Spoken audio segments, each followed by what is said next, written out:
I hope Logan Paul gets his fucking head caved in fighting. Who's he fighting again? I don't know. Who's Logan Paul? Okay, it's either Logan Paul or John or whatever his brother is. No, it's Logan Paul. It's Logan Paul, and basically he's a YouTuber who's kind of a piece of shit. Wait. Was this the same guy that took the photos of the dead body? Yes, so he was the guy who Japan? took. Yes, he was in. I think that was the Sea of Trees area. Yeah. Anyways, he's been boxing like people. He boxed another YouTuber and won. He boxed like a basketball player like a couple weeks ago. Granted, he knocked this dude out like the first round pretty quickly. Okay, but he started running his mouth and he's like, "I'll take on Floyd Mayweather," and now he's gonna have now he's got to fight him. It's an exhibition match. Wait, so he's going to fight Floyd Mayweather? Yes, and I sincerely hope that Floyd takes it seriously, considering how disrespectful Logan Paul's kind of been to the industry. He gets brain damage. We should save this for the podcast. We are podcasting right now. Welcome to the show, My David. man. Jesus Christ. But yeah, I hope Late to the conversation. With a donut in hand, he couldn't see we were recording. He didn't have his new glasses. it's true. It's true. As a fellow blind man, I appreciate your plight. I got perfect vision, so I'm good. Yeah, well. So Logan Paul has, like you said, challenged 2 or 3 other people. He has almost always gotten his ass whooped. And then, like you said, started running his mouth and now wants to fight Floyd Mayweather. And it's slated. It's happening. When? This YouTuber, who, by the way... Is this Floyd's 30th fight? I have no idea. What didn't Floyd Mayweather, wasn't he in the exhibition with the dead guy from the MMA? Yeah, he fought Conor McGregor and he beat Conor. Yeah, I think that was his 29th or was it 49th? I don't know. But basically, he's on 9. This guy is a professional fighter. Logan Paul's a professional douchebag. And he's like, I can take you on. And I really hope Floyd just breaks something in his head. You know what it reminds me of? It reminds me of Andy Kaufman back in the day. Yeah, but Andy, that was a lot of that was just like a stage act. That was all a show. Sure. I mean, but at the same time, think about how much money this dude's probably going to make. Oh, they're both making good amount of money for this fight. For the expedition fight, right? Or whatever they call it. Exhibition? Exhibition, thank you. All the words other than the one I needed. It's Thanks. all good. But no, like, yeah, he's going to make a lot of money, but he's like, I don't have a whole lot of respect for YouTubers who act like that. Like, because they've made You have respect for YouTubers? A couple who like do good things. He'll do just anything saying. for Spotlight. Logan Paul. yeah, he's anything. He's so this is right up his alley. it 100% is. Half the people will watch to see him get his head punched in. I'm not going to pay to watch it. I'm just going to watch the highlight of his head exploding when Floyd fucking hits him. We and should ends him. actually. We should just watch it here live.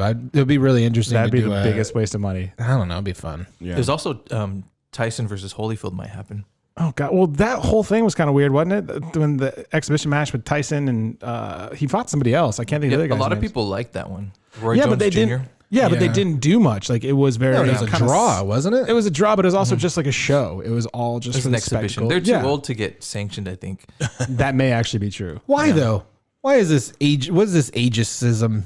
They don't want to be responsible for somebody who's like clearly not at their physical peak. People will cry. Bones get seeing brittle, this. bro. Yeah, It's fun seeing a 20-year-old get knocked out, but it's less. highly entertaining. It's like he's made out of rubber. Yeah. But when Yeah. when you're 60, it's a little sad. You're like, oh well. Well, the that's thing not is good. those guys can still deliver those fucking 1,000-pound punches. Oh yeah. Did you And- watch his training and videos? and their skulls can't take it. So scientifically, that's the problem. They can deliver the heat, but they can't take it. scientifically, old man strength is real. Oh yeah, no, absolutely. As you fucking munch on that donut. Yeah, I'm starving. Well, But yeah, no, and it's gonna be brutal. One, two and freeze, don't nobody move. 1, 2 and freeze, don't nobody move. 1, 2 and freeze, don't nobody move. Don't nobody move. Don't nobody move. 1, 2 and freeze. welcome back, everybody, to another episode of Chill Regular. My name is Jonesy, and with me is Sean, Matt, and David. what was your name again? Just kidding, my David. boy David. Welcome, everybody. Welcome. What's going to on? another wonderful week. We got some interesting things happening in this world, right? So we were talking about the fight with what's his name? Logan Paul. Logan Paul. You know what's interesting Floyd about this Mayweather. too is that there's also another fight going on between two world's strongest man competitors. So the Oh shit! Mountain from Game of Thrones way. is going to fight Eddie Hall. Oh, and I so thought you they've were been gonna say he was Really? gonna fight Like in a little- boxing match? in a boxing match. So these two dudes have been training I thought you said he was going to fight. I thought you were going to say he was going to fight the Mandalorian. I'm like, that's been done. Oh, do you mean the Mountain Sad. fights the Mandalorian? Yeah. Well, they already did that. Pedro Pascal plays the Mandalorian. Oh, Who's the Red Viper? Touche. Ha ha ha. Yeah. And that went super good until it didn't. Until it didn't. Yep. So I'm just it's interesting enough to me because these guys are YouTubers also now. They all these everybody has their own YouTube fucking channel. But they're doing this weird what's the word again? Exhibition. Thank you. Match between the two. So these dudes got fucking ripped, man. Sean, pull up a picture of Eddie Hall. Oh, Eddie Hall? Yeah. This dude was a 400. He's a big dude. 20-pound. He has a World's documentary Strongest Man on Netflix, I think. It's a good documentary too. it I really really is. enjoyed it. But he just dropped to 365 pounds. But this dude is yoked. Both of those guys have broken weightlifting records, right? Oh yeah. They've gone back and forth on. They've some. also With the deadlift broken their records. fucking bodies. I mean, the Mountain had like a stroke, didn't he? Had like some kind of. He didn't have a stroke. This 360-pound Eddie Hall. Holy He's shit! shredded. This Wow. guy's Yikes. abs have little arms sticking out of them. flexing. Yeah, dude, exactly. His abs are gonna fight for him too. They just jump off. It's crazy to me. I can see his pecs reaching out and like just delivering their own uppercuts. Yeah, Good lord. Yeah, man. So but the height difference because he's only 6'2", 6'3", something like that. Mountain's like 6'7". No, Only. 6'9". Oh my god. He's a beast, dude. He's absolutely a beast. Actually, know- the Mountain, we keep calling it. He looks like Thor. a really built Davy. Well, yeah, it's like Thor half the Thor and beyond Sean. Yeah, Not half David. Thor. This is what you call a freak Half Thor show. Bjorkson or a something freak like show that. fight. Oh my god. Freak Well, show I'm fights are gonna pretty watch popular. this one for sure because I just want to watch dudes. I respect that each one other. way more because those guys both like train and they take care of themselves. Logan Paul is just a douche. And it's also there's actually a really interesting. There's a really interesting backstory between them too, because the year Eddie Hall won the World's Strongest Man, Thor went on a rampage basically saying that he got cheated oh, did he really? out of it, and so people were like it was horribly mismanaged in the process. But Eddie Hall came out as the winner on the other end, but it created this weird feud between them. So to see them go at each other in a boxing ring is going to be really interesting because there's this Just seeing their arms, rivalry. right? Yeah. But like seeing their arms, I could not imagine something moving fast with that much Oh, no. power and So not these- just They can't go. shatter it. How many rounds? There's other strongmen that have gone into MMA and they don't have that snap to knock you out. Right. But it's like watching a log flying at you in slow motion. You can sort of not stop it. And this is what the fight's going to be like. It's kind of like big monster movies where they just have massive things like slowly swinging at each Yeah, other. like Attack on Titan, all them Oh, just Jesus. like walking and running Yeah. at you really slow. Actually, but here's Attack on Titan. They're fast. Oh. That's the one thing they can sprint. They can jump. Like it would be like old school, like Pacific Rim or Godzilla and things like that. But no, I didn't realize that's pretty fascinating. and they're young too. You know what's crazy about Dude. Thor? I didn't realize that dude was only 28 years old. So this is Maurice Pudanowski. He's a the strong man world's that went into strongest man. MMA.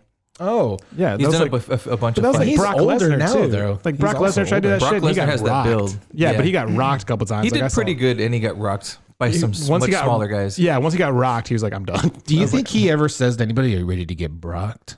Probably. I mean, hope he so. has that stupid fucking That should tattoo be on a his slogan. chest. You like- should be writing for him for WWE. Who's ready to get brocked? That sounds like broccoli. Like that sounds like a lunch thing. I don't know. If your name's Pass that Brock Brock. Lesnar, I don't know. It just feels right. I think. No, nothing. All right, well, I'll give it to myself. So sorry. That was very kind. I respect that honesty. No, but that whole thing, I don't know. I don't like there's been a lot of things like YouTubers, like a lot of, there's some tattoo artist. I can't think of the douchebag's name, but basically he got in trouble because he was sexting like 15, 16-year-olds. Oh, Jesus. And he got an opportunity to defend himself and he like said he was the victim. And it's like people like there's been several YouTubers who have done that. Did he know that they were 15 and 16? Yes, he did. He tried to lie about it and say like, I don't know, they hit me up on Twitter and I don't know what to do. I can't check their age. It's like, so you still ask them to do these really graphic sexual things? What's wrong with you? Well, the first thing is, how old are you? Absolutely. And send me a photo of your ID. Don't do that shit online like that. Yeah, I just don't do it at all. What's the matter with you guys? Yeah. I mean, and there's been several YouTubers who do that. There are obviously good YouTubers, but I just don't like the ones that do these kind of publicity stunts just to feel more relevant. Like, fuck off. Like, What do you think about? I just came across this YouTuber by the name of Mr. Beast. Have you guys ever heard of this guy? Yeah. So basically, what this guy does, if you guys don't know, is that he takes a crap ton of money, like hundreds of thousands of dollars, and will just do weird things with the money, and he'll give it to people in need, right? Yeah. But the whole channel is centered around kind of this like farcical. Well, is he the one who he'll like drink like weird things? He'll eat really hot foods, like he does all that shit, or is that? I didn't see any of that stuff. The ones I thought about. I mean, I think at some point every like big YouTuber pulls stunts like that, but that may not necessarily be what their channel's about. Yeah, so Mr. Beast is known for basically throwing money around. That's it, right? Like one of the ones I watched is like he has 47 million people subscribed. That's exactly insane. So what this dude will literally do, like the last one that I saw was a couple weeks back, but like he went into Best Buy and he'll put a ring, I guess, if you will, like in tape, and he literally tells somebody, he doesn't show them how big the ring is. He just says, look at what I want you to do is I want you to go around the store and grab whatever you want. And if it fits in the ring, I'll buy it all for you. Yeah. Right. And so he'll do things like that. Right. Yeah. And he did it for a good cause, right? He did it for a soup kitchen. Like I think he paid like $150,000 in just like shopping sprees and all those types of things for that stuff. But it is in a lot of ways gimmicky. So do you not? It is. Yeah, there's been a backlash for people who give money to homeless people on camera because one, it could be embarrassing to the homeless person, and it's also could be virtue signaling. Sure. Yeah. No, that's and. So I guess my question for you though is like something like that versus what we're kind of talking about with like the exhibition. I think, well, number one, I don't like Logan Paul for things he did. Like he took a picture of a dead body in Japan, like in the the Sea of Trees, the Aokigahara forest, like, and he made a spectacle of it. And like it's just little things like that. And his apology was fucking trash. Like he never really owned. Like he's like, oh, I shouldn't have done it. It's like, but he didn't mean it. Like he didn't mean the apology. You can tell when someone does that kind of shit. So like things like that, I do not respect and will never respect. Like consciously. Do not take a picture of a dead body. Like, what's wrong with taking a picture of the dead body though? Because he videoed it and then like he was posing next to it and just like I think he put a fucking like Pikachu cap on it or some weird shit like that. So just disrespecting it. Yeah, but he made in another country, sort of representing people, America, indirect. But it's just that childish, stupid fucking behavior when you have kids who are watching you to pull that. And really, I think content rating aside for your audience, that aside, I think that it was just a big cultural thing, and then I think a lot of people just assumed that he knew what he was doing, went in and just exploited it, and I think he was just a stupid shit kid who went in and went, this is kind of funny, and like just had no meter. He had no meter for this. And then it also could be too that he went in there being like, oh, this is the forest where people commit suicide, just trying to be like, ha ha, or whatever. And then all of a sudden he goes in there and there's there's a dead body. Yes, but there is this could be because he's been such a prominent YouTuber, he's kind of lost that boundary of like. Well, he's held to a higher standard. It's just like all famous people for some reason are fucking put on pedestals. For sure. But I think for YouTubers, it's a little different. Like a lot of them do not conscientiously understand that. I think like old time celebrities, like things like that, they knew people were watching them and they knew they had to kind of uphold a behavior, even though a lot of them didn't like to. They would always portray that when they go out. Not always, but a lot of them did. Whereas YouTubers, I think they just don't care as much. Well, I think that the people who are following them for who they are on that camera. And as long as they maintain that, they don't have to care. And I think that's where the disconnect is, like, because if you no longer care about other people or their surroundings, that's when you get in trouble and you start losing your respect for the things. That's why we're going to get canceled so fast. Probably. Well, you have to keep your head about you. You're getting rewarded with views and likes and comments constantly when you reach that level. Everything you do is getting rewarded and with attention, which is ultimately what he's seeking. And so you can't tell him that, he's doing a terrible job if he can go, I'm getting checks from this. But that's one reason why YouTube is cracking down on things now, because they kind of let this type of stuff get rewarded. Now they're trying to pull back on that a bit. Yeah. Yeah, kind of censor it. Well, and you know what? Even if they pull back on it, they're still rewarding it. Their algorithm doesn't actually.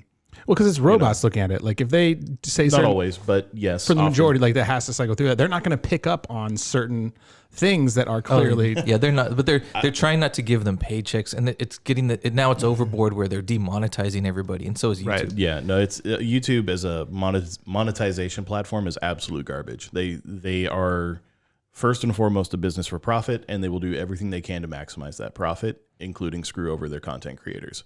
Sorry, YouTube. But It's true. sorry, not sorry. Yeah. And But they're too big to fail. Like they're doing this, and it's terrible, and everybody knows. But Yeah. where else do you go? Exactly. Everybody can listen to this podcast on YouTube right now. So please go and like, subscribe, and do all those types of things. I mean, we're also on Spotify and iTunes, but you tell people that, they're like, what's that? When's it going to be on YouTube? And then going back just to Logan Paul real quick, I also do not like. He should have learned from that and been, but like the apology he said was not great. But also, even now, boxing other YouTubers is dumb. Like you guys are not trained I think it's fighters. brilliant. There's nothing fun No, about it. I think it's great. Wasn't it Logan Paul? Didn't he go out and start looting when in the Black Lives Matter protests? He went with a bunch of kids. Yeah, 'cause they went into a mall and just started stealing stuff on camera. It was either That was him or another his thing. brother. But yes, because they Jake Paul, I think was his name. But yeah, but they just do dumb shit like that, and it's like you just use common sense for once in your fucking life. And him, But that doesn't make money.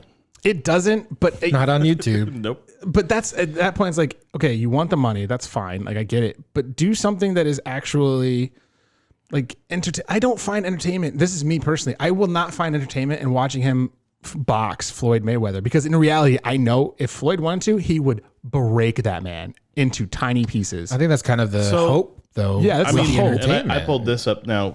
Logan Paul, like if you think like Logan Paul when he did that video in the Japanese, Yeah, he was kind of squishy and all that. you know, he was just a skinny punk kid, and like No, he's put you on see muscle. I'm not- You see the picture. I mean, this guy is training hard for this. So did Conor Why does he- McGregor. why does Conor he look McGregor like trained the extremely Russian- hard Oh, and still got rocked. Make by no Floyd. mistake. Make no mistake. I do not believe he's going to win that fight, even close. Not remotely. If he lasts more than one punch, it's because Mayweather's Taking it toying easy. with him. How much No, does not how even much taking does, it easy, just having a laugh at how him. much does Logan Paul weigh? Isn't there'd be like a big weight difference, wouldn't there? Not that would matter. No, in I the fight. mean they're This fight. roughly the same build at this point. I mean, yeah, I'm telling obviously you, he literally looks like the Russian. Floyd. He looks like a fighter from- Floyd here. from Rocky. Ivan Drago. Like they're, He they're literally in the same Ivan weight Drago. class. Okay. But Then I he actually- stands I don't know. I even mean, he less of a looks chance. pretty solid. I'm not saying he's not physically capable. Like he's a strong, he's fit in these photos. But to say like I can box the heavyweight or he's not heavyweight, but like the champion of that I can hang with this person who has been training his lifetime, and I'm gonna do it over a few months. that goes back to that old man muscle. Like this guy has got like not he's not like just recently trained into this. Those muscles, those reflexes, those are like hard Muscle memory freaking too. carved into his body at this point. Yeah, exactly. And Logan's just don't he's know, not man. going to have the experience for it. I just don't like the fact that Potentially. it basically is disrespectful to the sport of boxing. That you have this guy boxing one of the best guys in the world, and it's for money. But I mean, I know a couple guys who box, and they're like, "This is a fucking joke." Like the fact they're doing this is stupid because it Yeah, I is can see that. very disrespectful to anyone who's ever trained, who's ever wanted a shot to do something like that. For him to be like, "Yeah, here Well, you can go." I just say this then? It fits his I brand. don't buy into that bullshit. It fits his brand.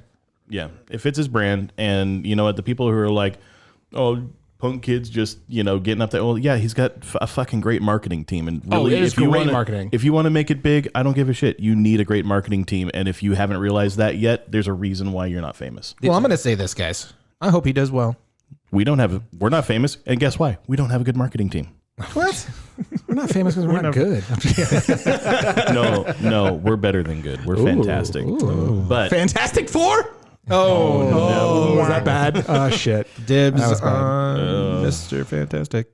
I'm elastic. Nope. That's the Incredibles. Whoops. I'm the thing, aren't I? You would You technically would be a thing. technically. Johnny Storm. No. You'd be Miss Invisible. Yeah, he'd be Miss Invisible. No offense to you, buddy. I love you, David. And Was that obviously because this is was that Johnny because he Storm. can't Yeah, see you look anything, more or like Johnny because Storm. He's invisible. or because he wasn't here? because we never know where he is. You should have seen these cute ass pictures that our boy Matt over here took with his so-called quote unquote lady. You've seen pictures of her and she's still make believe. I told you, man. I still think you may have found her on Craigslist, and every time you're just like, yo, I gotta sell this to my parents in the Midwest to let them know that I'm not so lonely. I found a girl on Craigslist. I'm gonna take photos. I mean, it's a perfect introvert thing to do. Like, hey, I need a girlfriend for like 6 hours. Yeah, and that's already too much. So can you? Cool. How cool are you with just me sending our photos out to like family and friends? Oh, this has been lovely, guys. Thank you for having me on the show. No, it was a lot of fun. We need links in the description section for this. I am podcast. not putting my Facebook on this page. How dare you? Come on. We can do a Dropbox or something that people can be like, oh look, they're cute. Kelsey, if you're listening to this and you are real, text message me. Oh my God. Get your number from your. She's gonna text you a middle finger. She's like, here it is. Oh, I hope so. I mean, You should put your phone number on here so that you know. I'm gonna be open 1, to 2, the 3. 4, but it was 5. great. Like when we were 5, 5, doing 5. it, we went to this little area in Seal Beach, but as we're walking, like I'm seeing some people, like because there were a lot of people taking photos, like wedding photos, pregnancy photos, whatever It's it the was. season, right? Apparently, but there's like a couples who are arguing, and in the back of my head, I was like, I wonder if like they've ever thought about like murdering their partner, like in their head. Like I've had moments, not with Kelsey, but like with other people in my life, and where I imagine like I'm just gonna smack the shit out of you in my brain. And just Sean's shifting Sean's getting away. Don't mind me. Oh boy, there goes Sean. He doesn't want to but like I definitely have moments where I imagine like, and not even necessarily my partner, but like people in my life where I just imagine like I'm gonna fucking murder this person, and I do it very detailed in my brain, and I don't know if I'm alone in that. Well, it makes a lot of sense too because you're a horror writer, and so you kind of live in that space, right? I have to. Is taking photos a relationship test? Is that something where it can tell how things might be in the future? I have no idea. Like a litmus test. I don't know. It's a snapshot of a great moment. Hopefully those great moments continue. Because some people want to take funny pictures. Some people want cute pictures, romantic pictures. Me and my wife do not have a serious photo, like at all. We're either sticking our tongues out, crossing our eyes, or But that's just your personality. that's just who we are. Hold on. Here's my question, David. You like veered quickly away from this whole murder thing. Like, is that too real for you? Like, what's going on here? Oh my God! Is there a body in your trunk? No, you can. I think imagining it is, and then it is sort of therapeutic. Yeah. At times. Cathartic. I can definitely Cathartic, see yeah. that. Yeah, you just kind of get that energy out, and like you're done with it. I freak myself out, Then man. you set it aside. I freak myself out. Like I've had times where I'm like thinking about killing my wife. Like this bitch drive me crazy, and I'm just like, what if I just strangle her to death? And the first thought that goes in my head is like, I couldn't. But then the next thought is like, she'd look adorable dying. Oh my God! Oh, the morbid conversations. You we know? have. I think it's just because she'd be like laughing at you the whole time. She That really is true. would. She's like, you're cute. You're cute. You're Haha, trying. You're trying. You're trying. It's like, look, first off, you're gonna have to squeeze harder. Yeah. And I just couldn't. your It's not weak my little personality. hands can't do this. Ooh. Well, and it's interesting enough She'd to just be me talking because shit the whole time. she laughing at really you. would. It's interesting enough to me because like in the thought process of killing my wife, I'm already feeling guilty about killing my wife, and then I would most definitely seppuku myself. So Yeah. right afterwards. That's a very Just bold seppuku. All right. Well, You it's know. because like, who would feed you after that? That's true. That is true. You know? So sorry. But the funniest ways to imagine violence though is either clotheslining or drop kicking. Okay, you're that's basically actually WWE. legit, like flying scissor kick. I've imagined that in my head. Like I just launch across the room and kick like somebody Liu through a Kang? window. Yes, it's fantastic. Out a window. You launch them through like a wall, and it's like, yes, I wish I could do that. See, even in my own like imagination, I'm like, ugh, did I stretch before I did that? You're thinking of all the problems. Like, ooh, that's gonna pull a I'm like, but muscle. if I land, that's gonna hurt so bad, and my lower back has not been feeling good these days. You know, Oh my God. Like I could punch this person in the face, but fuck, I've got arthritis. But yeah, all these problems that And come with it. if you try to clothesline or drop kick and you don't actually hit them, then you have to explain it to them why you just did that. Awkward. Yeah. I'm so sorry. That's what what the hell stops are you me. doing? That's what stops That's what stops you. That's the one that gets you. Oh my God. He's like, if I could land with 100% accuracy, there are a lot more people would be drop kicked right now. It really is. I actually want to drop kick.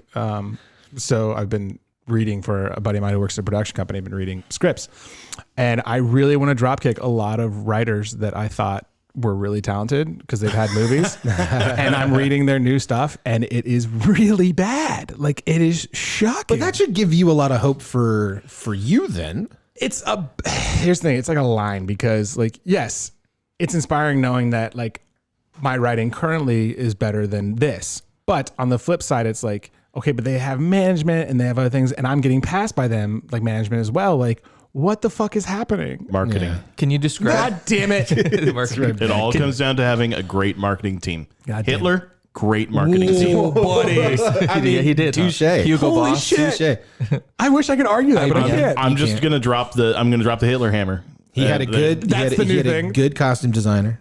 Yep. And great marketing. Yep. Did he write his own speeches Absolutely. on a side note? Did he write? No Probably clue. not. Doesn't matter. Doesn't matter. Doesn't matter. It's all ghostwriting. He could have gone. He could have walked out. He could have walked out on that stage or that balcony or whatever and been like, and like other German people are like, what's he saying? I have no idea. Sounds He's good, not though. speaking German. He's just yelling. Yeah. And It's then just gibberish. But it didn't matter because he had a fucking great marketing team. And that's what it comes down to. You want to be famous, fucking hire a good marketer. You think that maybe he just got too deep and he's just like, this marketing team really like, well, puts me shit, in a now I'm position committed. that I'm committed to. Yeah, now. it And I would don't be want like- to be here, but I'm here It's like, now. I just wanted to be a painter. I just want you guys to know right now is Matt's pouring white wine into his Pierre Perrier bottle because it's empty now. And he's just like, why the fuck not? I have to do this. Like, I thought about doing this whole podcast sober, and then, like, you know, however much we've been talking, I'm like, nope, can't Yeah, do but it. like, Can't do it. You don't have to like trailer park it either, man. I mean, I didn't want to, like, go inside and get a cup. That's exhausting. I just don't know why Hold he just on. didn't Dave was going drink to say it. something about, I think. Oh, I was gonna say. So, describe to us one of the worst scripts that you've seen, or any part of it. He's like, I read this one screenplay by Gary Jones this last weekend. It's, No, those were good. I can tell you a couple bad scripts. yeah, I mean, I don't want to include ones that, like, I know that the person who wrote it, their first, you know, language is not English, like, and they're trying to write, like, you can tell those, you can tell that's fine. The one guy he knows who doesn't speak English was like, damn it, he's talking about me. No. I suck again. I think I'm just going to go off the pure basis of, like, all the ones that I've read recently from, like, repped writers and things like that. It was either the one I just read or the one a couple before it. But the problem is number one, the writing, he's an older writer. So it was like chunks of like description and things like that. So it was like a paragraph describing the setup of the scene, which is really unnecessary nowadays because, you know, screenplays are just blueprints. Like they'll figure that stuff Yeah, out. that's the director's job. Right. That's all in pre-production stuff like that. But he introduced these three main characters and you're supposed to go on this journey with them. But the problem is, like, all three of the guys were just complete shits. Like, they were so awful, like, to their partners, to the, like, people around them. They, like, ditched their, like, loved ones to go find this person with very little motivation. Like, there was no real goal. They were just like, we're going to go find this person. And it was just boring. The characters were terrible. And the story was like, meh. I was like, really? You were, like, a well-known person and you wrote this? Like, you thought Do you this think was it's a cash it? grab? No, I mean, no. Here's the thing. Or a Straight to passion Hallmark. project? He also Or a Lifetime movie? Yeah, no, it straight couldn't to even- Hallmark. Wouldn't even be able to do that. And Sean mentioned it earlier. Is like the last movie he made was 20 plus years ago. He hasn't had anything made since, and I think there's a reason for that. Obviously, like he's done some other things, like, you know, Broadway and stuff, but off Broadway. But it's just, it was really bad, and it's really sad to see, like, oh, this one that was great, and then you see this, like, this could be interesting, and you're just like, nope, this is garbage. Well, it probably feels like when it's done privately, you know, you get to experience it, and we don't get to experience that. But when it's like when you have a musician that's a legendary musician and they drop a bad album, you're like, what? Right? Heck? Oh no, 100%. And you know, even then, Like, what cocaine fueled fever dream did this come out of? like, get And back I want onto some. And who did you run this by who went, yeah, do it? Because There's a lot of movies. that guy, There's a lot of that guy, things like that. bad marketer. That was the other thing too, is like he's repped. So like when the manager or agent sends something over, the email reads, it's like, you know, we're excited for you to read such and such script. Can't wait to hear your thoughts. And in my head, Paste and send. yeah, it's like in my head, did you not read this script? Like there are spelling errors, there's continuity errors. Like, guaranteed are you they didn't. fucking kidding me? You want to say like, I am confident in this, and then just poo poo. Like what? Well, this is what happens when you've been in the business for 20 years and been like, I don't give a fuck. Well, I got one good one, paychecks are still coming in. I don't Let's think they're go. going to sit there and proofread every fucking script that they send on. They're going to go, okay, I get the rough idea. I'm not going to like pick apart the punctuation and spelling errors or Right, the they're just continuity going issues. through it. You get the idea of the flow of the story, send it up to get approved, and then after that, they'll probably rewrite the whole thing Right. in a, like, you know, I mean, understandable by most humans' form. Well, in a lot of ways, when things are getting bought in the industry now, you're buying more or less the concept.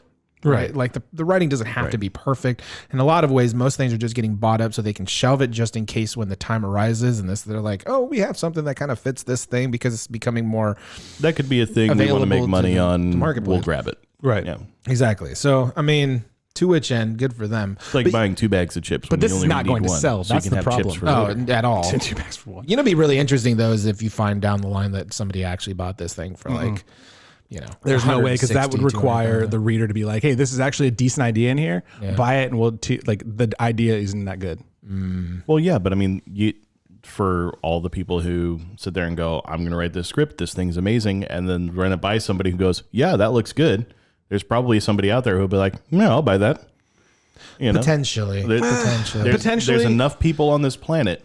Because somebody there's gonna be somebody with enough money and the willingness to buy it. Not only that though, because of potentially the clout of the person and what they've done prior, it could have them look past the page, and then they just buy it. Yeah, clearly that guy. Yeah, I'll buy it. That's clearly what they were trying to do when they were like listing off his accolades and stuff. But I mean, the writing, even 10 pages in, you're like, oh, this is gonna be a slog. What happened? Yeah. So you think they can't salvage it with like, what is it called when the writers touch it up? I mean, they can call it a polish. You call it a punch up. You can do ghost editing. There's a lot of names for it. Script replacing the author. That's the word. Right? What did you say? Replacing the author. Completely new person. Yeah. No, it's the problem is that the idea itself. I mean, it would need extensive visions in terms of like this person's connected to this person. You'd have to redo all of that. You have to change a lot. Like I think the amount of effort to put into it would not be worth it. And I think that's why I don't think it'll get made either when you're talking about like maybe someone will buy it. That means it would require the reader or whoever is at this company to put their name on it as well. And a lot of people are really hesitant, especially readers nowadays, to do that because if they're trying to get into the industry and they do one bad script, they're going to get fired immediately. It's the industry from that perspective is so volatile. Oh, 100%. It's brutal how it just eats you up that way. Yeah. David, you look like you want to say something. You like sit I've dabbled in like filming with horror because it seems like an easy place to enter because you can get away with garbage if you want to. And, and in fact, sometimes it makes it better. Yeah, no, people love it in whatever form it is. But I worked with a bunch of people in horror, and some have some accolades in whatever in either haunted houses or horror or like special effects and all these things. I love doing haunted houses. And that is so my wheelhouse. I'll still work on something if somebody wants to do something campy. But a lot of them are self-deceived. They're like, "This is going to revolutionize horror. This will be the next thriller." That is such a red flag. And then, and then I would still work on this if you were honest that it's going to be campy. But we just should be honest about this. Yeah, like please don't lie to yourself. Just make it fun. Because that's kind of what happened with Josh Trank on the set of Fant Four Stick, which is what it's been lovingly called when he did the recent reboot of the Fantastic Four. He was like emailing the cast and everybody's like, "This is a great movie. It's going to change everything." And I think it was Michael B. Jordan responding. He's like, "Nah, I don't think it is." Like just straight up told him in an email response, like, "I don't think you're looking at the same thing." But like that was a huge red flag that he was like so in like this is gonna be great, it's gonna be good, and it.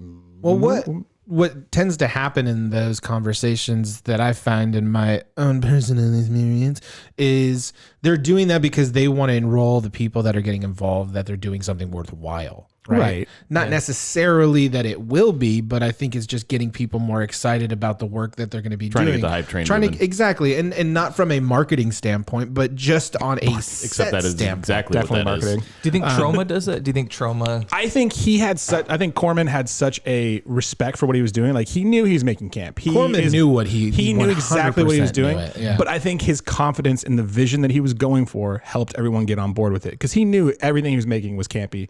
But he owned it and he loved it. Like he loves those movies. I mean, Toxic Avenger, like all those. I'm blanking. There's a bunch of them. There's a bunch of them.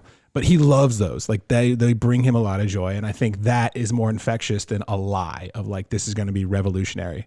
Just the idea of like, I love this project. It's fun. It's not going to be, the next Avengers, but it'll make people happy. That's the biggest thing for me. Like when I meet people in the business or, whatever, the moment that they start saying like this is going to be we're going to win an Oscar with this, like this is what, we're going to this is going to win Sundance, we're going to blah. The moment that I say that they say that, I'm like, you know what? Appreciate the time, man. I think we just need to fire everybody producing in Hollywood and just put Favreau and Filoni on everything. No. Yep, just I everything. love Favreau. He's done a lot of good. But no, that's just a terrible idea. I'm more entertained by everything that they're doing now than I have been in like pretty much all of like. Yeah, but media. you realize you're just going to be getting like one. I'm good with that version. If it was just like everything. the MCU and Star Wars forever, I'm good. I'm not that big of a fanboy though. I need other things, man. I'm not even that big of a fan of all those. On that subject, quick survey: favorite campy horror, Matt? Hold on, David. You have a Favorite question? campy horror? Oh, I thought David had a question real quick. I always feel bad because we overpower David because he's very kind and like lets us all speak, and we never listen to him. I'm bad with timing and interjecting. I'm terrible at it. Just do it. It's what we do. We just force our way in there. Like, but we'll do the poll and then Non-consensual. I'll ask you guys a question. Okay, my favorite campy movie of all campy time. horror. Oh shit. It's not necessarily horror. It's more sci-fi-ish, but The Guyver was an old 80s film. The Guyver. I've never even heard of this. It's so fucking campy. And they made a sequel, which was even more campy.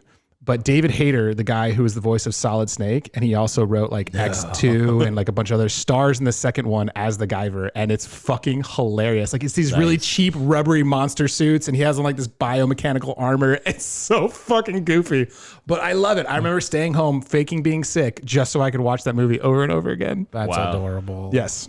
It's sort of a good movie, good camping movie, and I always forget the name. The one Sam Raimi with the Ash with the chainsaw. Yeah, Evil Dead? Evil Yeah, Dead Evil and Dead, Army of yeah. Darkness. Yeah. Yeah. Oh, which one was it? Was it the Evil Dead or was he in the past? It's all one big movie. Technically, but Army of Darkness was definitely the campiest of the three. Well, that was another one of those stories where we're just a bunch of film students with like $6,000. Let's make a movie. Evil and Dead that's what was. they did. Evil Dead was for sure. Yeah. And then by the time they did Evil Dead 2, which They had was a a little little bit bit more budget because somebody saw Evil Dead and went, I'll pay you to remake this better. They didn't do that much better.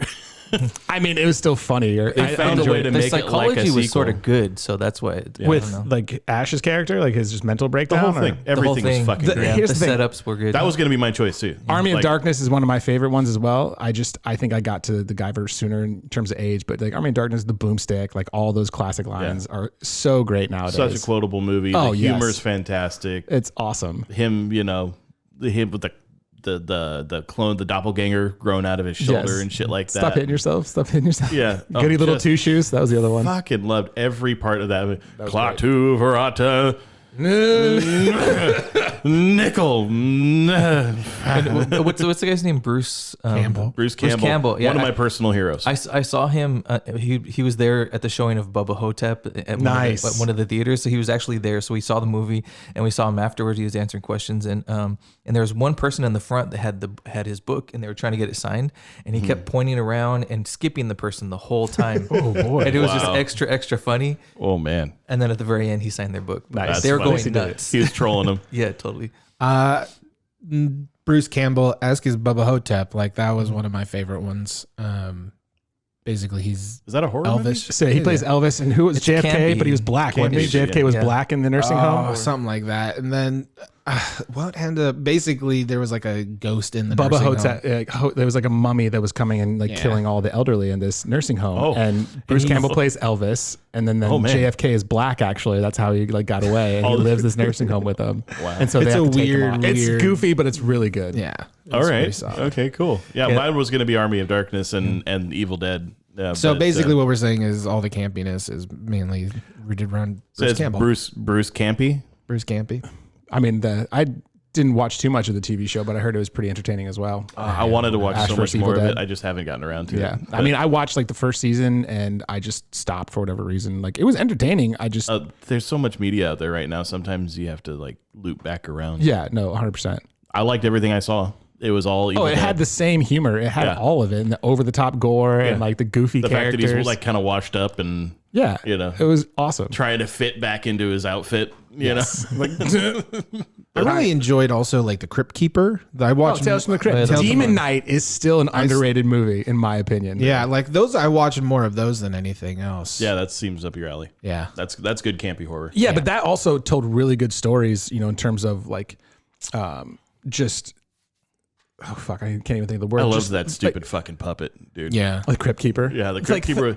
Yeah, but like the episodes had really great thematical messages, like, but they were all like, "This is what happens if you go too far with something." It was always a negative. Tales. Yeah, and they were always negative. But what were they? Fables, right? Yeah, I mean, there's one I remember. It was like this old guy and his this trophy wife, and she was going to divorce him, so he kept trying to change his body to like this jacked muscle figure. And by the end, you realize it was just his voice that was turning her off because the muscle-bound dude has his own voice, like the young voice, and the old man has this jacked body, but he still has his own old man voice, and that was what like, and it was great. It was like this little thing. Yeah. Oh man. That's awesome. All right, David, interject. Go. So everyone here is a writer to some degree, but I was curious if you guys like watching movies about writers. Like Trumbo is one that came out a little while ago, and then there's a new one on Netflix about Mank. Mank, yeah. I just watched it. With Really Johnny Depp. Secret Window. Secret Window. Yeah, I like that one. That one was good. Generally speaking, Barton Fink. I generally don't like movies that deal with writers because I think usually it's kind of a cliche, like we're all crazy. Yeah, what was the one Misery? with Well, no, he wasn't crazy. She was. Yeah, it still dealt with a writer. What was the one adaptation? Spike Jones. Yeah. Spike Jones did one adaptation with Nicolas Cage. Who is that writer? He did Eternal Sunshine of the Spotless Mind and Charlie Kaufman. Charlie Kaufman. Yeah, he did like Cinedoche and things like that. I mean, I like Charlie Kaufman. That's a guy. He's a walking anxiety. Like if you see him talk, like he talks about his anxiety excessively. Like he just Probably how he deals with it, though. Oh, it absolutely. He said that's like his cathartic outlet. But like it takes him forever to finally get the courage to start writing. Yeah, I can relate. But I mean, 1408. I actually just watched that again last night with my girlfriend, and she hated me for it. Was that Cusack? Yes. So he plays an author in the same realm. But I think if the movie's done really well, it's fine to have him as a writer as long as it like adds thematically to it. Because his character was a good writer at one point. His daughter dies, and then he no longer has faith in anything. So he starts going to these places that are haunted to try to get some idea that there's an afterlife, like get hope. But he never finds one. So he's just become this cynical kind of writer who doesn't care about anything. And then he goes to this hotel room and deals with all his traumas. It's a great horror film because it focuses on one person. I haven't seen that in a long time. It's so good. Sadly, I didn't know this. The theatrical version and the ending and the scenes no longer exist. Like you can find the original ending on YouTube. But all like streaming services, if you go out and buy the DVD, they have the original alternate ending, which didn't do well with Mandela effect. Huh? Is this the Mandela effect? I don't know what that is. Fuck that shit. Which one was better, the original or the? So the theatrical version is much better. So in the alternate ending, John Cusack dies, and there's a funeral that Samuel Jackson goes to and tries to give the belongings they found in the room back to his ex-wife, and she says no. And Samuel Jackson goes to his car and plays the tape where there's the audio of John Cusack talking with his dead daughter because the room brought her back, only to have her die in his arms, which is tragic. But he hears it, and then like he looks in the Sounds rearview like you're still a bit broken from that. It is heartbreaking. I'll tell you one line that really actually still sticks with me. But he looks in the rearview mirror, and there's like a burnt John Cusack in the back of the car, and then it disappears. And it's a really jarring ending because it was a jump scare. It was very cheap. Now the theatrical version, the one they released, those are the best though. If you use them right, oh my god, those can be so good. if used right. But for the story, it didn't make sense with him to have a jump scare ending, like because he was dealing with all of like trying to figure out there's an afterlife, like coming to terms with his. I could see it. It's you got to kind of wedge it in there. Yes, but the original, the one they reshot for the theatrical version, he survives the room for like firemen come in and pull him out. And he's writing a new book based on the room and like is very hopeful and optimistic. And his ex-wife is like helping him move out of his apartment. And he plays the tape because she doesn't believe that he saw her in the room. Like he's like, okay, I'm glad you came to terms with it. And he plays the tape and you hear him having the conversation with his daughter. And like she drops everything and looks at him. And he just gives like a little barely noticeable like smirk. Like he has a line that says, sometimes we can't avoid memories. We just have to learn to deal with them and make them hurt less, which was his whole thing. He was avoiding his emotions and not confronting it. And that ending was so good because it was like, I've come to terms with it, but here's the thing. There's something else after this. So then it's they're going to like, be okay. instead, jump scare. Yeah, and then they haven't. I do love a good jump scare. It's fine. It's a good jump scare, but like, It's why I like doing haunted houses. yes. Yes, that's what they're all about. But no, there's one line actually where in the room he has a vision of his father who has Alzheimer's, and like his father was kind of an asshole to him. But he goes into the bathroom and it's now changed into like this dark, it's like a light blue, almost like nursing home setting where it's very cold and very alone, and he's by himself. And the dad's like, "Where am I? What's going on?" And John Cusack comes up to him and he's like, "Dad," and the dad says this to him, and like this, he has a scary looking grin on his face, and he said, "As you are, I once was. As I am, you will be." That's a terrifying thing to think about, given like Alzheimer's being genetic and just like that fear. And it's one line. Yeah, And this I'm is just like, coming. "Ugh." Yeah, it was horrifying. I get chills thinking about it. Ooh. Well, I'm gonna go watch that again. It's so good. Yeah. I really highly recommend it. You know, what my wife and I've been watching is The Green Mile. It's a long movie. It's about 3 hours, 8 minutes, which is the theatrical version. I think the director's cut was like almost 4 hours. Jesus, Frank. Yeah, right. Darabont. Thank you, Darabont. Although the reason why we jumped into watching this was because she just finished reading the book, and so she's never seen it. She's never read it. What? So yeah, so we're kind of in that journey, right? You know, I gotta say, I it's think good. I think I've only seen it by watching it in chunks and then piecing it together. I mean, some of the things still don't like. It doesn't really fit nowadays, like especially with some of the way they treat John Coffey. Like, Well, of course for the time not. frame, it makes sense, like the way they would talk to him and Right. things like that. But like watching now, you're like, ooh, It's just it's a good story. It's a good human film. dark ending. Very well. was I that can't Stephen remember. King? We haven't finished it. Yeah, it just was. yet. It was Stephen King. That's the making sure I'm thinking of the right one. That's the one with who's in it? That's Tom Hanks. Tom and Hanks. Okay, yes. Michael Clark Duncan. Yeah, R.I.P. okay. Yeah, fuck. He's That, huge. that boy's cheese done slid off his cracker. That's What? awesome line. What is that from? It was saying he's crazy.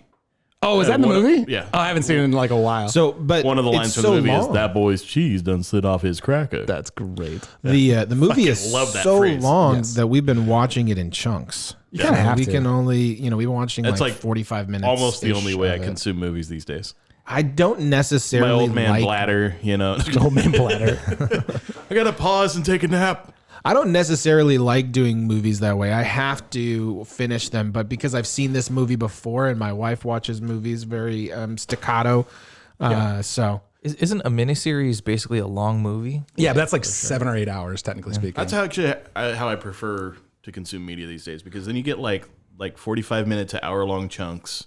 You get more story overall. It's effectively like a 6 to 8 hour movie. Quibi, are you paying attention? This is why you fucking failed. But the weird part about this, though, and this is the funny to me in all this, is we'll sit there and be like, oh, how long's the movie? Like, I don't know, it's 3 hours. Ugh, I don't know. I don't want to do that. But what will end up happening is there's 10 episodes that are an hour long, and you'll binge watch it the entire day and not even think twice. But you can also get breaks. I think that's what Sean was getting at. Is like you can stop for a minute. you and can natural get breaks. breaks. You can pause.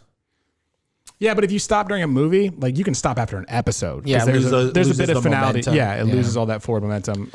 Yeah. Once I agree, get though. a few episodes in, the whole rest of the movie, the whole rest of the miniseries, I'm thinking, I hope they don't ruin this with the ending.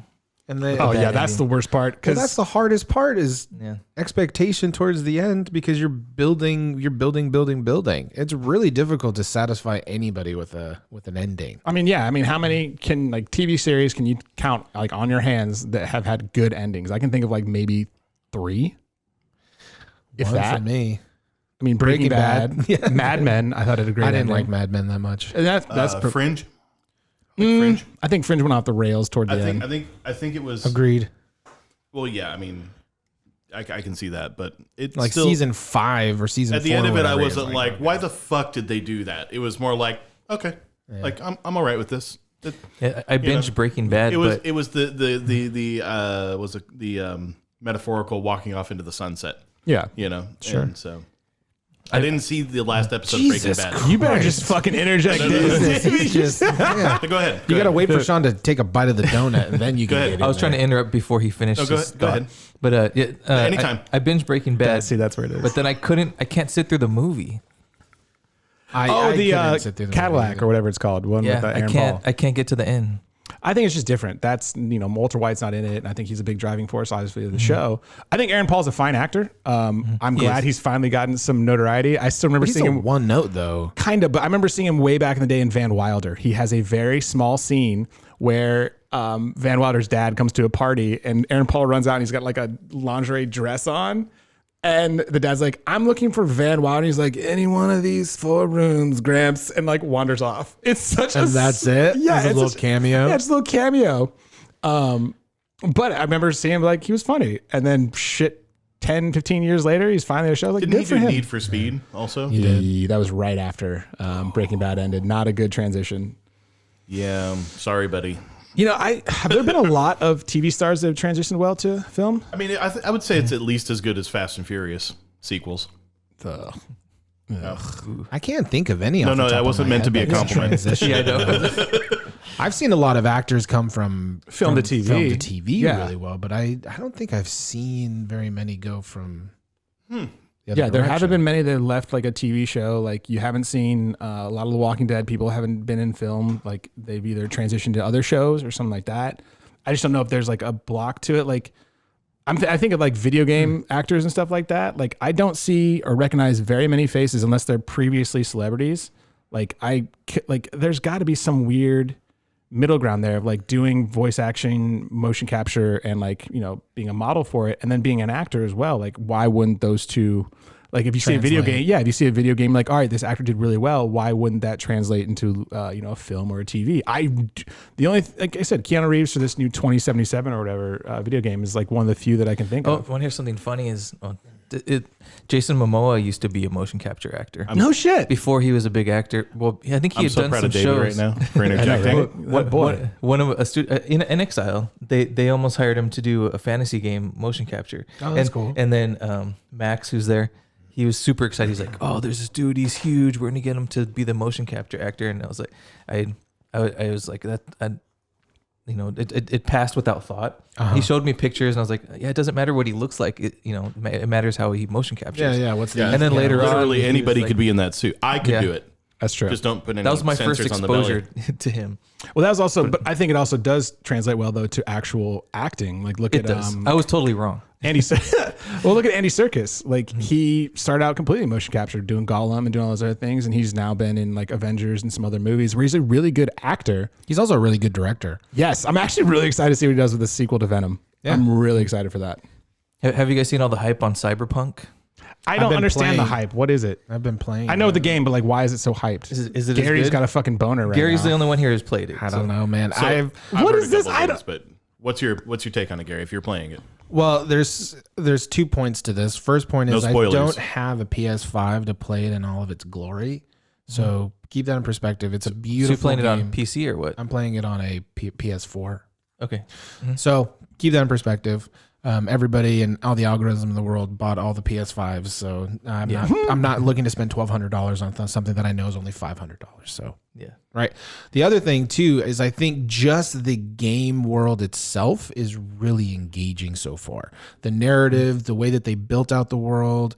There was a cyberpunk style show on Netflix that I can't remember where they basically had they were able to upload and download their consciousness in these bags or these bodies that they would be able to. It's actually really good. I called enjoyed it sleep. What's it? Sleep- Altered Carbon. Altered Carbon, yeah, which is really good. So there's like an altered Brilliant. carbon. No, you didn't like it? No. We'll get back to it. Hold on. We'll finish this. I enjoyed it. I like sci-fi that way. That's Second season, my bread and I butter. didn't really get into. The first season, I was okay with. Anyway, but there's like that altered carbon kind of vibe to the world that we're in. And you get to choose, it's an RPG, so you get to choose your own kind of directional path and all that stuff. So for me, outside of the visuals that are absolutely gorgeous in the game, the actual narrative that's happening is pretty neat too. So I'm not very deep in the game yet, and I'm working really hard not to find any walkthroughs or anything like that. Great. Wait, I thought you were playing it. So Sean, far, aren't so you playing good. it? No, you haven't started playing. Oh, okay. No, that's Yeah. why I said no. Oh, I spoilers. thought you were going to compare and contrast. Yeah. Gameplay right now, game mechanics, all that type of stuff, pretty straight pretty good. Though I will say that I'm playing on PlayStation. I don't know what the transition is to PC, but X is a lot of the interact for PlayStation. They shifted the X to circle, and there's a lot of sub menus happening because there's a lot more things you can do, like hacking and anyway, just a lot of different elements that you can do. So they're kind of hidden menus underneath.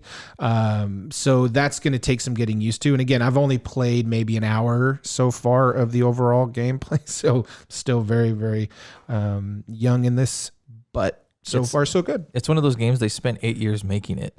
And but also too, the game I heard it isn't completely done yet. Because they release games before they're done. Like basically, the first people who get to play it are glorified play testers, really. And they paid for that. Yeah, and now the public understands this. This is part of the experience. You get to be first, and but yeah, I heard the dialogue response system, the AI dialogue response system is like one of the best. I mean, it's pretty neat. Like so far, like I said, so far so good. The one thing that I do like, and this may be a spoiler, may not be a spoiler, which I think was kind of funny, is that you can actually choose your character's genitals. Yeah, that was a huge thing they were talking about. You can actually make it non-binary. You can make it exactly thing. Like you can have a Ken doll, or you can have a guy with a pussy, or cool. A woman with a dick. Or I heard it's causing problems with some of the clothing. Is the junk is clipping through the pants? Well, and that's the interesting part because with the guy, that's interesting. With the guy, you can actually, you can pick a penis, right? And then you can either choose whether you want it to be a small penis or a big penis. Oh my God. Like, what does this actually add to the gameplay value? Well, the interesting thing is it a slider or is it a toggle? It's a toggle. Yeah, it's a toggle. My slider. From what I understand is how big do I want this thing? Do I want this thing to be a giant banana, or do I want it to be a little bit of a, little mushroom tip? I don't know. Conan Exiles, it's a slider. Is it? And you can control the length. You can control the ball size. You can control the sag. There are mods to give it even more control so that you can really change it to like this weird super long thing that like hangs down to your knees. What? Dude, it's bizarre. Well, what's interesting about it, because from what I can understand, probably what for I can like the role play community, Clearly. These things, Sean. Good.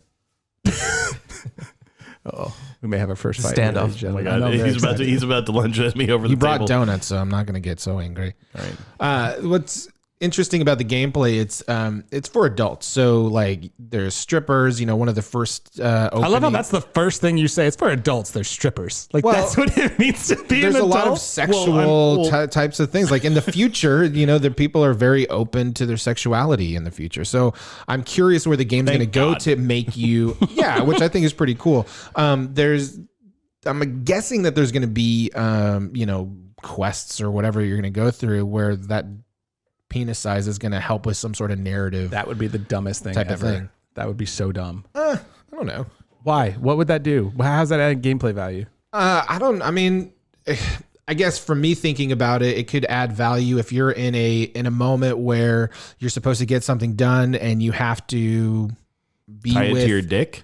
No, you have to like keister it in your vagina. Somebody. You have to seduce somebody or whatever, and depending on whether she likes a big dick or a small dick, and wherever you chose gives you a different path of narrative. Yeah, that's gonna be a hard pass for me, dog. Well, whatever. That just makes no sense. I think it makes tons of sense. I think that your quest completion being like dependent on whether or not the NPC's a size queen. It's not necessarily. I think it's interesting, but it's kind of weak storytelling. Well, I don't extremely weak. Well, yeah, maybe to you guys, I can see it from a writing perspective from video games being branching points, branching moments, right? Okay. You guys are thinking about it very, very linearly. It's not necessarily to bring linear. up something David's brought up before. There's no innovation in video games. I could see how this could be maybe somebody trying something new in video games, like you say, for a different kind of gameplay aspect. Potentially. And this could just be something we don't recognize because it's so foreign. I think it's so new. Potentially. But it just feels derivative. Like unless being non-binary or having these things is important, which given everything that's been heard about it, I haven't heard this being a thing. I haven't really looked up on it too much, so don't fucking quote me on it. But it's just like a fun little tool to play with. That's what it sounds like, and that's I don't know. I wouldn't mind if it was a feature in the game if they put it like pretty far under the hood. If you actually didn't like life, so to speak, if you actually didn't know that your certain choices that you make are affecting, you just know that some people get some options, some people get other options. But it's actually calculating a bunch of things you're not aware of. But I think because they can see your hog through your pants. Yeah, your whole game shouldn't. But I think your whole game shouldn't be affected by it. That would be something that'd be more interesting to explore, given like race. Like if a black person, a white person, you know, some kind of racial tension, that would make sense. But not just based off. And that could actually honestly go the same way with someone who's non-binary and, you know, being discriminated that way. That could definitely be a thing. But unless it is very integral to the story, it just seems like a little bell and whistle for someone to play with. Like, look, we have a Probably different is thing. a bell and whistle. Yeah, it just Most likely. Well, you know what? I could see it being like you say, like it's bell and whistle. yeah. That's my new term for it. Imagery. That took a second, but no. So I think that, like you say, it's just there because I think that, you know, people want to identify with the hero. You know, people want to put themselves in that situation. And it's actually part of why Keanu Reeves has been touted as one of the best action stars, is because he's so Gender fluid. He's beautiful. Yeah. No, he wasn't. No, was it breathtaking? That's the quote. You're breathtaking. But no, he has such a neutral expression. Yeah. Like in his style, that he is easier for us to replace with ourselves. Interesting. That's a really good point. That's just one of the takes. That's like why Gary Neo does not necessarily agree. What? No, but I mean that's okay. We often disagree. That's true. I mean, look at him. Ooh. Well, just look at that face. Do you he's remember making. people were upset about Keanu Reeves being an action star before The Matrix came out? I do not remember this. Speed happened, but there were people that are like, Point Break. Yeah, Point Break. Yeah, people thought of him as sort of, you know. Well, I think Bill and Ted didn't help. Like, they gave him this very dumb persona. A lot of people were thinking Bill and Ted being an action star. But he's always been that character since he started that character. I mean, even in like Dracula, Bram Stoker's Dracula, that was the worst performance I've ever seen him give, because he like tried a devil's to give a advocate. You haven't No, seen, he was fine in that. You haven't Actually, seen it was Knock pretty good. Well, I have though. Where the script in The that's the Matrix worst helped one. was that he was supposed to be naive. He was supposed to be going through this journey that he wasn't in control of. You kind of people were expecting an Arnold or type person or no way. No, we needed a Bruce Banner. He's an everyman. We needed Someone who's very good everyman. Joe Everyman. He wasn't really Absolutely, assertive till the very end, and then it was okay. Right. I wouldn't even say until the very end. I would say the moment he starts fighting because he asked to learn more. That's an actual choice. I mean, even waking up, he makes an actual choice to wake up from the Matrix. So like he's progressive. He's acting then. He may not be as strong, but from that moment on, he's actually kind of pushing story forward. He's learning more. Right. He's the one who decides to go and save Morpheus. Right. He's the one who fights back. Like he does make a lot of like. Well, all this stuff is more relatable, so I can see how Sean is saying like he's like an. I'm talking about the physicality. He's like a specific, but also an every guy. Yeah, the way he starts out, he's literally in a cubicle. He looks like an everyday person. He doesn't really do much. Like we can all relate to that. Purely on his like more specifically his facial expression. Yeah, I can see that. The physicality of how he acts makes it easier for us to replace our face and our person with him. That is some psychological and shit. Be the hero. And this is why we go, oh, okay, now I can imagine myself in this situation and attach myself to this story and this character better. And it may not even be something we're consciously doing. It's more of like a lizard brain thing for us to just go, could I do that? Well, I think every dog owner was like, I would totally John Wick. Like they're like, I can picture myself becoming Keanu Reeves if someone killed my dog. If somebody killed my dog, murder. God help them. Oh yeah. But whatever gods they believe in, they're Can't gonna save need them. it. No. And I'd be like a fat John Wick. I'd be like, I'm going to find you and I'm going to sit on you until your whole operation crumbles. John Thick. John Thick. Yes. Did we just come up with a new movie? My God. A new superhero. We are creating a parody of this. John Thick. John Thick. Yeah. Oh my God. Patton. You sup, y'all? Yeah. Yeah. You heard it here first. But so This is going to be Walrus. Yes, right? This was going to end up happening. It really could be. So back to Cyberpunk. This is the moment you've been waiting for, Gary. Okay. But John Thick. No, but back to Cyberpunk, I would say that maybe that option to pick your bits has been put there just so that people can associate with their character more. Oh, it definitely is. Potentially. And that may be the entire mechanic. My thing becomes this: when you have options like that, like when you're making movies, when you're creating a video game, like the choices that are being made are not arbitrary. They're there for particular reasons, whether we know what they are up front or not. So it may be surface level. It may be. It begs the question to me because I'm still learning. I'm still going through this game. Mm-hmm. It begs the question to me: why did they make that a choice? And is that going to come through the game? Yeah. I can create scenarios in my brain of why that may come in the game later down the road, right? And games are not linear. Video games are branching narratives. I think it's pure fantasy. So I think at the end of the day, it may have something to do with it, may not have something to do with it. I just thought it was rather interesting that you actually get that choice. That's the first game I've played that I've gotten the choice to make, to make that in depth. Yeah. It's not the first one. Well, no, I'm sure it's not the first one, but I think I that depth, that detail, like you can definitely do it in like, what's the Dark Souls? Like you can choose your player. You can do it in like Bloodborne. Like you can choose the way they look. But I think this depth of detail is the first for sure. One of the other things that I thought was really interesting, or maybe not. Since I don't fucking know. I would say the depth and detail is there in Conan Exiles, but it's we're not gonna talk about that because that just sounds fucking weird. It is right. That's the point. But why is that? But I don't know. Why is it called Conan? Because it takes place in the Conan universe. What the fuck? Have you ever heard of Conan the Barbarian? Yes, I know what Conan the Barbarian is. There's a whole comic book series, a set of movies. It was a book. There's a book. That's how it started. There's a whole yes, Arnold Conan and then verse. Jason Momoa coincidentally did it too. Really? Jason Momoa was the Conan the remake. Like, and it was so bad. I didn't hear about this. That man has anyways, there's a whole Conan universe. Yeah. And this game takes place in that world. Oh my god. And it's actually a pretty fun game. Makes me sad for humanity. But that said, they have a ton of detail, but I think that what Gary's saying is that Cyberpunk has more like versatility because so far I haven't been in a video game where I pick a male character and can pick female genitals or none. Mm-hmm. Normally it's like if you have a masculine body, you have man bits.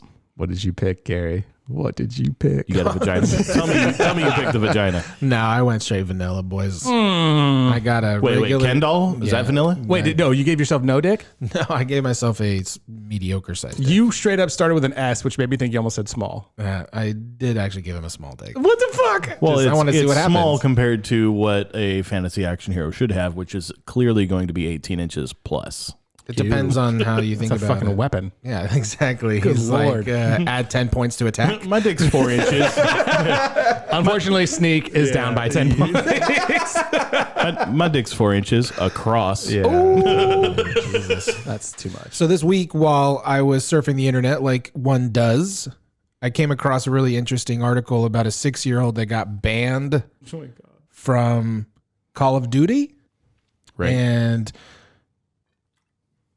I don't know. What do you guys think? It's a difficult position for me because he was playing with his dad, and I think I sent all you guys the article. Phrasing. Right? Are we not doing phrasing anymore? I tend to do that, don't I? He was. Fuck it. He was playing with his dad, on the game. On the video game. On a Apparently he was really good too. Yeah, for a 6. They keep saying for a 6-year-old he was good. If he's smashing, regardless of age. Right. I think it's really fun. He's really good for a 6-year-old. I'm like, how good? Like if he's murdering, really good for a human. Yeah.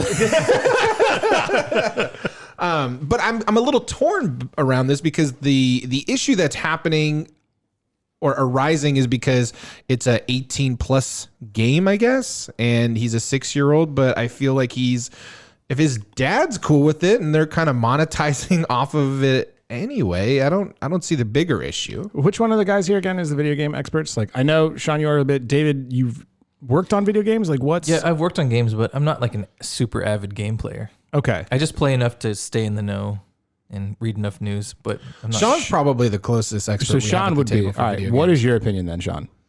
So I think it's a publicity stunt. I think that somebody made a bad call and they're turning it to their advantage. The kid's 6. Yeah. The game's 18 plus, but that he was playing it with parental supervision the entire time. Right. So did they turn blood off or something? It shouldn't matter. Right. Just shouldn't matter at all. I mean, you can take your kids to an R-rated movie if you want. It's definitely not illegal. It's not. If you are under 18, it's illegal for you to play this game. It's 18 plus is under 18. You should have parental supervision. That's the guideline. And so he got banned based on his age being below that limit.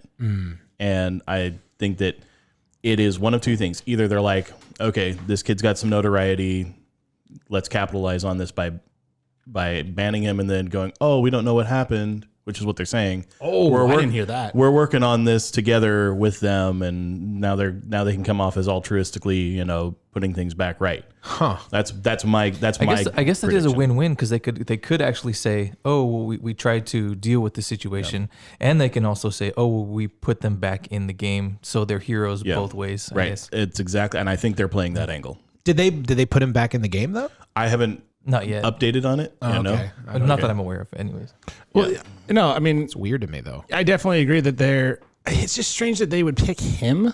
Like, yeah, they said he's good. So he must, like, if he's on Twitch and he's doing really well, he must be really good for them to pick him out, because I guarantee there are young kids, 8, 9, who are playing it and they're not stopping them. No. Yeah. Like, I think it may have been the Twitch thing. And yeah, I think there was an aspect of, okay, we need to act on this because someone either pointed it out to them, did something. There's a whistleblower to some extent. Like, you got a 6-year-old playing, like, are you serious? Some fucking Karen out there. Yeah. Maybe it's a little like Macaulay Culkin-y, where it's like, how much money was that kid making from playing Call of Duty?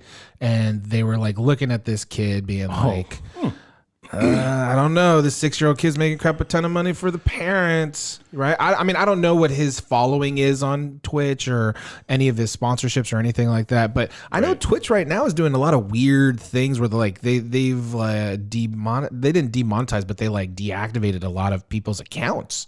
Right? Yeah, because of all the DMCA strikes. And that was What the fuck does that mean?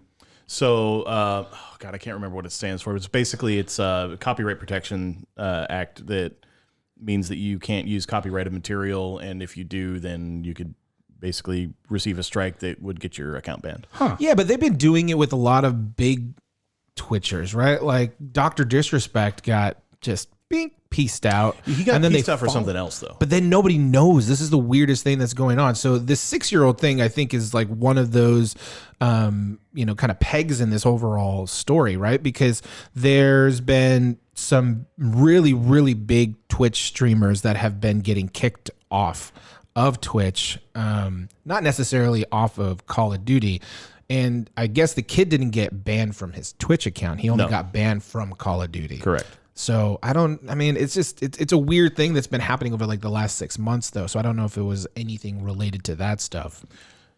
It's just, I mean, I agree on the point that the father was present. Like, there is, like you're saying, Sean, there's like, you can take your kids to an 18, like an R-rated movie, as long as there's parental supervision. Sure. Why is that any different from a video game? Especially, like, I get it if like the kid's trying to like listen to other players talk, because guess what? People on the internet are just fucking awful. Yeah, but I mean, that's still like that the dad's there.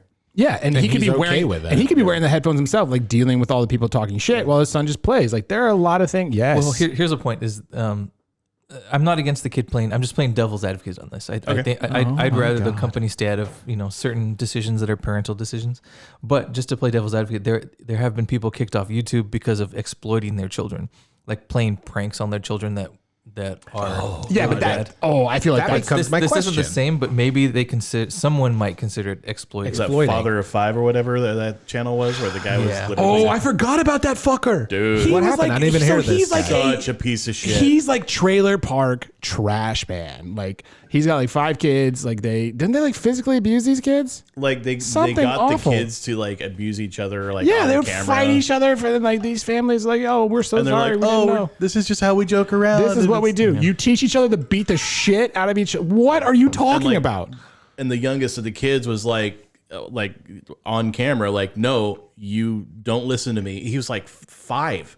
And he's like, no, you aren't listening to me. You need to stop this. I'm not okay. They were hurting each other. I'm tired of your jokes. They're not funny. And he posted it? And this shit gets posted up, and like it spawned this whole thing, this whole investigation. Goodness. The kid got rehomed to a family member. Whoa. Yeah, it was like yet another thing about YouTubers just like not understanding the boundaries of like human requirements. Like, and as bad as it sounds, like you could tell, like if you saw this dude, you'd be like, all right, you shop at Walmart regularly. I fucking get it. Hey, I shop at Walmart regularly. Hey, here's the thing, I do too. I love that. But he's one of those people like you would see on the, like Walmart shoppers who have like the butterfly tattoo above their ass or something. And That's the dad. And was it also is this the people where they? Oh my god.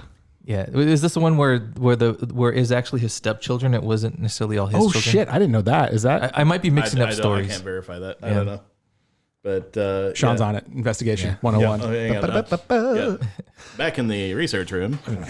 But maybe that doesn't apply to the. I mean, regardless, it's just fucking stupid. Like, don't put your kids in the limelight, hurting each other. Number one, right? But don't do that just because you want attention. Like, I get that people want that fame nowadays. That has become a very toxic thing. Like, people want to be noticed. They want to be seen.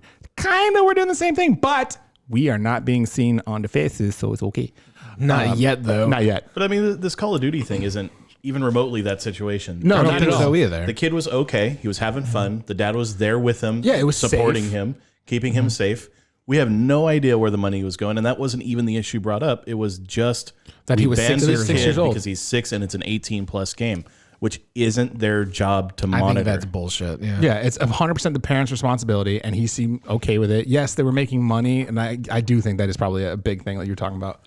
I mean, That's the only thing that I can think of, that because the kid's been playing for how long too? Like, why just now? but that's not the purview of the game creator. That would be the purview of Twitch to handle that. Oh, okay. 'Cause monetization is up to Twitch, not the game creator. So do you think Call of Duty like came in was like, you need to stop this? Like, well, no, because Call of Duty canceled it. Twitch didn't care because clearly they were just playing Twitch it. did nothing. Sometimes special interest groups will threaten.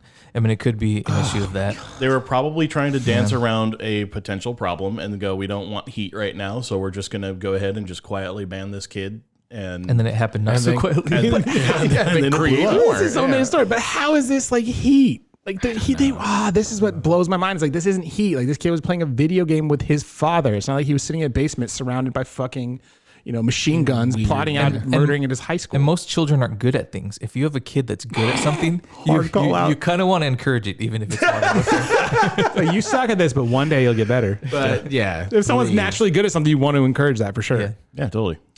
I mean, you guys being dads, would you let them play Call of Duty 100%. Ooh, at that age? Yep. a 6. Okay. No, I didn't shelter my son from foul language or from toys that were guns or anything like that, because I wanted to take the oomph out of a lot of stuff that kids will use because it's impactful. But if you take like cussing or violent video games or whatever, but if you take all the magic out of that, all of a sudden it's just another mundane thing, and they're familiar with it and they use it wisely instead of using it to push buttons. Right. Yeah, it's not like a taboo either. Yeah, and my son, he is a great kid, and he's reasonably well behaved most of the time, and he's only ever really acted out a handful of times in his life, as far as That Yeah, as far as I know. I mean, he's lived very far from me, so I'm not with him 24/7, unfortunately. But so you're a hard yes. Yeah, no, You're absolutely. like, fuck it, whatever. Playing with people who are cussing on voice or violent video game with guns, it's fine, because he was raised to understand the difference from day one. Yeah. See, and that's the interesting thing. And I do want to get your thought on this, David, but that's the interesting thing to me is, like, growing up for all of us playing video games, we've heard this argument so many times. Violent video games leads to violent children and violent things. I think to me, one, it's a cop out at the end of the day. For sure. Two, I think you, Sean, you have it 100% right. Like, you kind of have to teach them, like, this is a fantasy. This is not real life, right? To what I guess Call of Duty mildly could be, but this is an environment that we're in, Yeah. What about you, David? So as far as my son, like, I when he hits a new stage, I sort of try to demystify the bad things, but I let him hit the stages, and I'd probably do a little bit of sheltering because that's how I was raised, and I A little bit, yeah. yeah, I do that a bit, but I get a lot of heat from my family because my son is exposed to. I work in entertainment. He has to he walks in, especially now with COVID and everything, he walks in while I'm working on stuff. So he has to be aware of horror and that it's all fake. I show him behind the scenes on movies. I show him behind the scenes on video games that somebody designs it, somebody makes it, and then it's a prop. It's not, certain things are not real things. Yeah. But I don't hurry along the process of being exposed to certain things. No. It's just as it happens. And then I have to have a talk with them at each stage about how this, So what are the things that you hold? But I try to demystify everything. Here's the thing. I'm laughing internally because when you said when he gets to a new stage, in my brain was like, wait, like a stage of a video game? Yeah, or like a stage of life? Like what levels up? When he gets to the next stage, I have to tell him like, these are the bad guys, not real. But These NPCs are cool. I sort of can't wait to play things like Dark Souls with him, but I'm not rushing it. why? You want to see him rage that hard? Good Lord. He just got to the point where he's playing Halo and it's super fun to play a shooting game with him.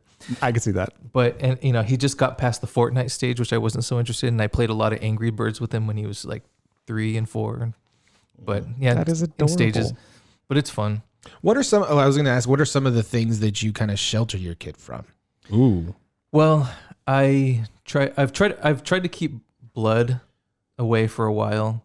But I mean, he knows it exists, and when he gets exposed, I have to explain, it's not real. What is it about blood that you want to keep? I don't know. It might be a mental block on my side. I'm not really sure. But I was raised super strict, so I'm a progression of an entertainment dad from a person who was raised very strict. Mm-hmm. So I'm not trying to be a complete reactionary to how I was raised. A little bit of it is integrated, and then I gotta figure out the rest. So, Sean, do you try to hide anything from your son? Like, he's older though, right? Well, I'm not going to be like the dad Age-wise. who's like, well, Junior's doing cocaine. I guess it's time. It's like, obviously there's going to be certain things that, Oh my God. there's going to be certain things like I agree with David 100%. You kind of you keep them, you give them the space to be a kid for as long as they can. Because all The too moment soon, you lift the veil. Well, I All even too had soon to. they're I gonna even be had to past that. explain. I felt like I had to explain cartoon dynamics to him when he was watching Looney Tunes. I still had to have a talk. I had to go. As you should. don't fall off cliffs, because I tried stuff in cartoons and I saw some of my friends get hurt. My dad had to have that talk with me. He goes. amazing. You can't turn off the light and get into your bed before the light turns off. You can't. I tried so you many can't times. walk off into the air when you're in a tree.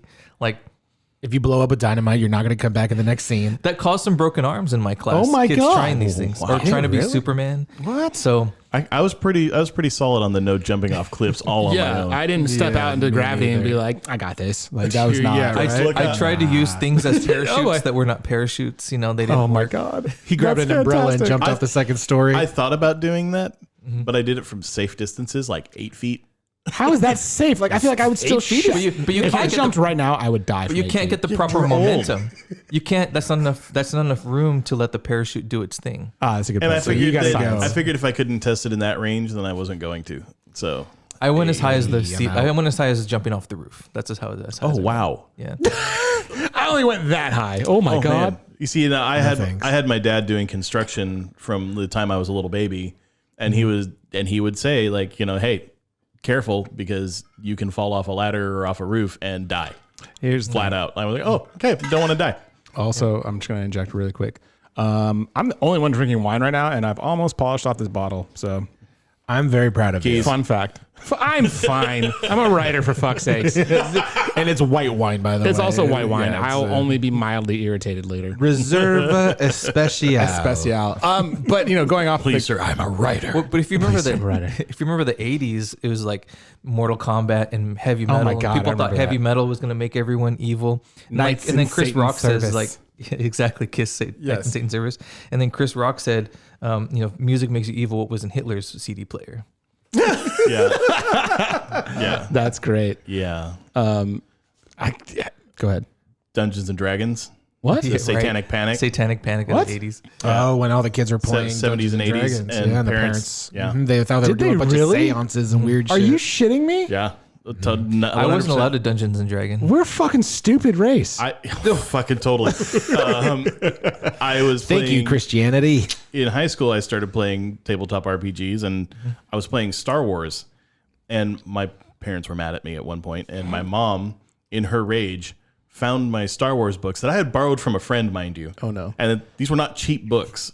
And she tore them up. She was so mad. She thought these books were changing me because it was like one of the main things that happened in my life at that time was I started getting into that. You're listening, you're watching, you're reading too much George Lucas. We got to stop this man. It's a force of evil. Those fantasy games you play.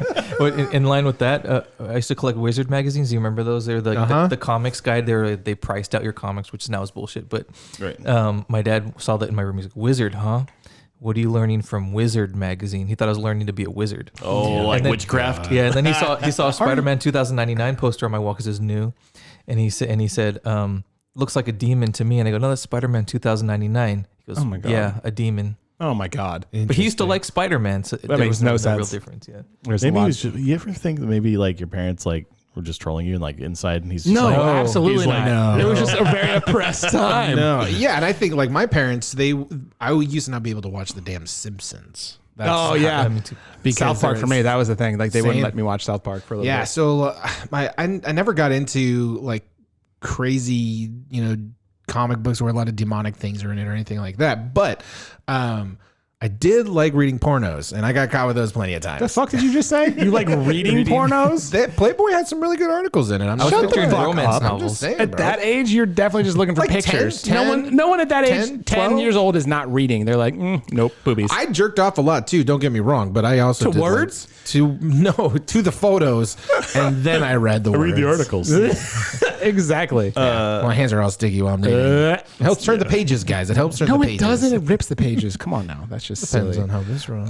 But we're going to segue into these cartoons. I was just, yeah. Yeah, no, but like, there's a lot of cartoons, that people didn't like back in the day or parents didn't, whatever. But recently I was watching Courage the Cowardly Dog. That was one of my favorite cartoons, when they did like Johnny Bravo and Dexter's Lab. Like there was a slate of them and Powerpuff Girls that were like getting tested, and Courage was one of them. And I watched it again. Good Lord. So the opening, the very first line in like the theme song is abandoned as a pup. So it goes through this whole thing. Courage basically has trauma from being abandoned. And so he's very much attached to Muriel through this whole thing. He is basically a stand-in for a young child who has gone through trauma and has these anxieties about fear and the things around them. I fucking never understood that as a kid. I thought it was just hilarious. But like, and the whole point of the show was that like, not everything is evil, but there is evil. Because some of them, like he met the Hunchback and it was like, they learned good things together, and it was a really touching episode, but there are also a lot of episodes. So one of them was, it was like a relative of Muriel's was coming to visit, and it was told, I can't think of his name, but he had this crazy kind of blonde hair and had this big, scary smile. But all you would hear was his internal monologue talking, and he would talk and he'd be like, and then, I would shave and then it would be naughty. And it was really creepy. And as a kid, I didn't understand why. But like, as you watch the episode, Courage ends up getting locked in the bathroom with this guy who ends up shaving him, like shaving all the fur off him, because that was like this guy's problem. Is he liked to shave people. He used to be a barber and he would just shave fur. It was a metaphor for sexual predators. As a kid, I felt innately uncomfortable because that's like kind of what they were warning. Like, don't be in rooms with people who make you feel like this. And that's what he represented. I was like, holy shit. That's nuts. I mean, they had other episodes, they had a bad guy who he's sitting in this huge castle, he has all this money, and he literally says out loud, he's like, I'm very unhappy, even though I have all the money in the world. And if I'm not happy, then no one will be happy. So he creates this negativity cannon that fires cannonballs into the town and makes everybody unhappy. Negativity can. Yeah, it was great. For kids, that's hilarious. Yeah, that's great. But it's a huge metaphor for like, even though you may have everything, you can still be unhappy and you need to address these things. And it just blew my mind. This cartoon that seemed so docile when I was a child. Yeah, it had crazy imagery and it like still kind of freaks me out to some extent. But they had great themes. Like the very last episode, he deals with this figure, this ghostly image about, it's just like misperfection. And every time he does something wrong, she like slaps him with a ruler and, like tells him to be better, to the point where towards the end of the episode, Courage is trying to sleep, but he can't do it perfectly. So he's struggling to sleep and like he has a mental breakdown. And he finally has a conversation with this random fish in the tub that tells him, and this is beautiful for children to hear, like the fish just pops up and it says, why would you try to be perfect? It's impossible. You are beautiful as you are. And it's a touching sentiment. It's so kind. And when when Courage realizes that he's okay, he doesn't have to be perfect, he beats the ghost and the ghost disappears and melts away. And it was like, holy shit, like these cartoons, even as kids, we're trying to teach very important values that I may not have, known, but like intrinsically understood. And it was awesome. And to see these cartoons back in the days now convey these messages is crazy to me. And I was like, do more of these have that? I don't know. I mean, I was just thinking right now of cartoons. I guess I don't watch a lot of cartoons now that are like not on Netflix or something. I'm curious what kids are watching these days. Because that was a Netflix. I mean, not a Netflix. Sorry, Nickelodeon, right? No, that was Cartoon Network. Cartoon Network did that, like Johnny Bravo, Powerpuff Girls, things like that. There was a really terrible era of cartoons, and it's actually, things come in phases. Right now is not a bad era, and it's kind of because of Rick and Morty, which isn't necessarily for kids, but every cartoon is multiverse now, which is semi-intellectual for cartoons. Oh yeah, like Adventure Time and Adventure Time, even like Teen Titans now. Oh yeah, there's Steven Universe is another one. But even like the kids growing up now, they're like watching like Mickey Mouse House and like a Tiger. What's his name? Like what's the little the cat like Tiger thing? No, I don't know. I have no idea. All my friends who have like really young kids know the show and they fucking hate it because it's just repetitive. But like it's just like I can't recall a lot. I'm sure Rugrats did it. I don't know if anyone remembers much. I loved Rugrats. Yeah, and I'm sure there were episodes that dealt with that as well.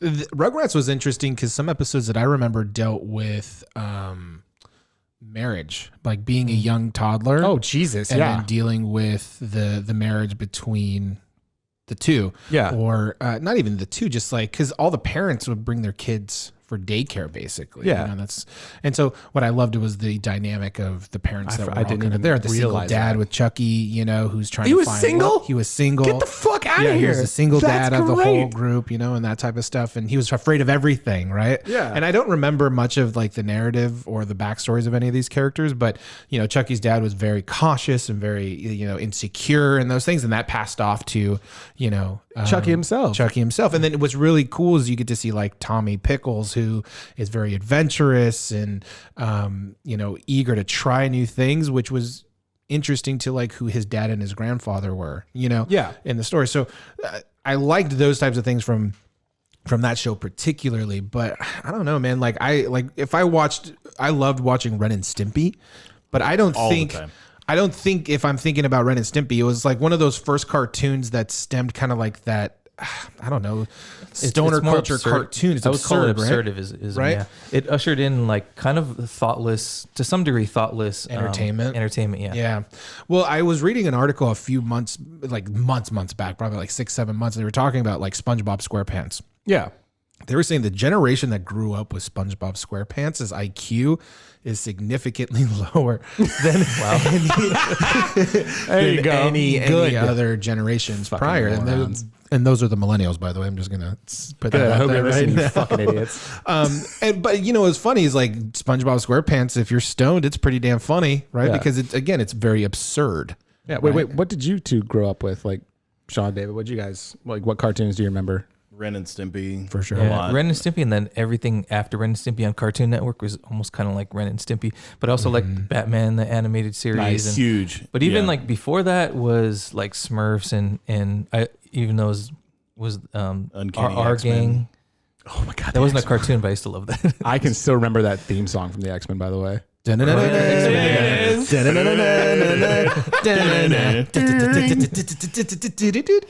god. Oh yeah. Well, what's cartoon that I love that was very, very absurd? Cartoon Network did, Adult Swim did some of my favorites growing up, right? And I got into it watching Space Ghost Coast to Coast. You guys ever watch that show? I never got into that one. Dude, pretty hilarious. It was just dumb. Like me and my friends would just watch it on Sunday nights before school on Monday, and we were just, being dumb kids. But Aqua Teen Hunger Force. Yes, Meatwad was What that thing is doing, that's a Hydra. I love that favorite, show. one of my favorite characters. But that whole show is retarded, right? Yeah, it's very absurd. It's very absurd. I mean, I do have ham banana tattooed on my ass, by the way. Wait, do you really? I do. My wife and I both have ham banana tattooed on our ass. Wow. I'm like bringing people together. I'm kind of odd and shocked right now. It's actually kind of a funny story because we used to watch it in college while we were all stoned, and we watched the ham banana episode. And my favorite part of the ham banana episode is he would just look at everybody. He's like, "Tonight, you Right? It was like that was the only thing the ham banana kept saying. I don't remember this episode. It's a really good episode. Anyway, my wife one morning, I was sleeping and she was going off she had a game that she was playing, and she gave me a kiss goodbye, and then she ran out, and then she stops at the door and she goes, honey, and I'm like, what? And she looks at me, she points, and she's like, tonight you rape. Oh my God. And I was like, oh, I fucking love you. Right. That's a joyful little moment. I fucking love you. So it became kind of a running joke between us, right? Yeah. And a couple of our friends got matching cute tattoos because they were like all in love and stuff. And my wife and I are like, oh, you guys got matching tattoos. Idiots. Let's go get ham banana tattooed on our Nicely asses. done. And so we ended up getting ham banana tattooed. Oh my God. But it was from that singular cartoon. Yeah. Just go. Okay. Oh, that's funny. But I was going to bring up. He's like, that's good, but along the lines of what you're saying about cartoons with meanings. Mm-hmm. I saw on Netflix. I can't remember what it was called, but my kid was watching a cartoon. It was really well done, but it was basically dealing with like divorce or even the death of a parent, and then the parent moving on to another. Like this. There's two kids. One was a boy and one was a girl, and the mother died, and then the father was eventually got a girlfriend, and the older daughter was having a hard time dealing with it. And so this is a fucking cartoon. Yeah, and she's like, "Oh well, mom said love lasts forever," and then she goes into this dream world where it's really complicated, and I think it deals with multiple like cultures, like Asian cultures and gods and goddesses, and explains to her that that life has to move forward and this is okay. Thank God. Yeah.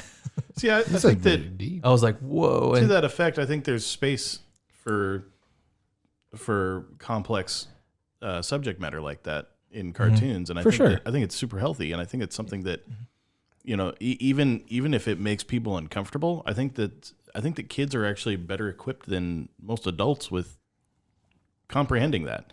Yeah, I think need to give them the support to do it and step up as a parent and go and be willing to help them with that lesson. Yeah. Well, and I have theories based on like entertainment for children. I've thought about like how I was going to raise my kid a lot because I was stressful. Like, what do you do when you have a kid?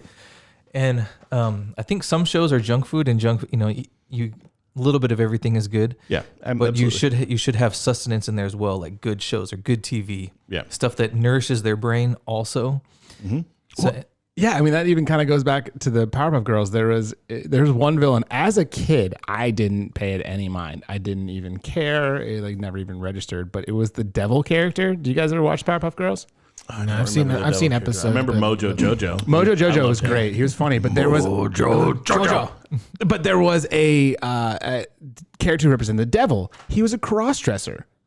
Like he wore like a dress, and he had like he wore lipstick. He was very feminine. When he got angry, like this really devil side came out. But the most of the time, he was like this cross-dressing character. I didn't think anything of it. Yeah. But at the time, it was like Yeah. But there's also a bad thing to that too. Like that's almost saying like anyone who does this is the devil, and that's really damning. Like I think they were trying to do something to say like it's okay to have this, but like there's also a really negative side to that. Yep. Well, do you see people cross-dressing and you're like, they're the devil?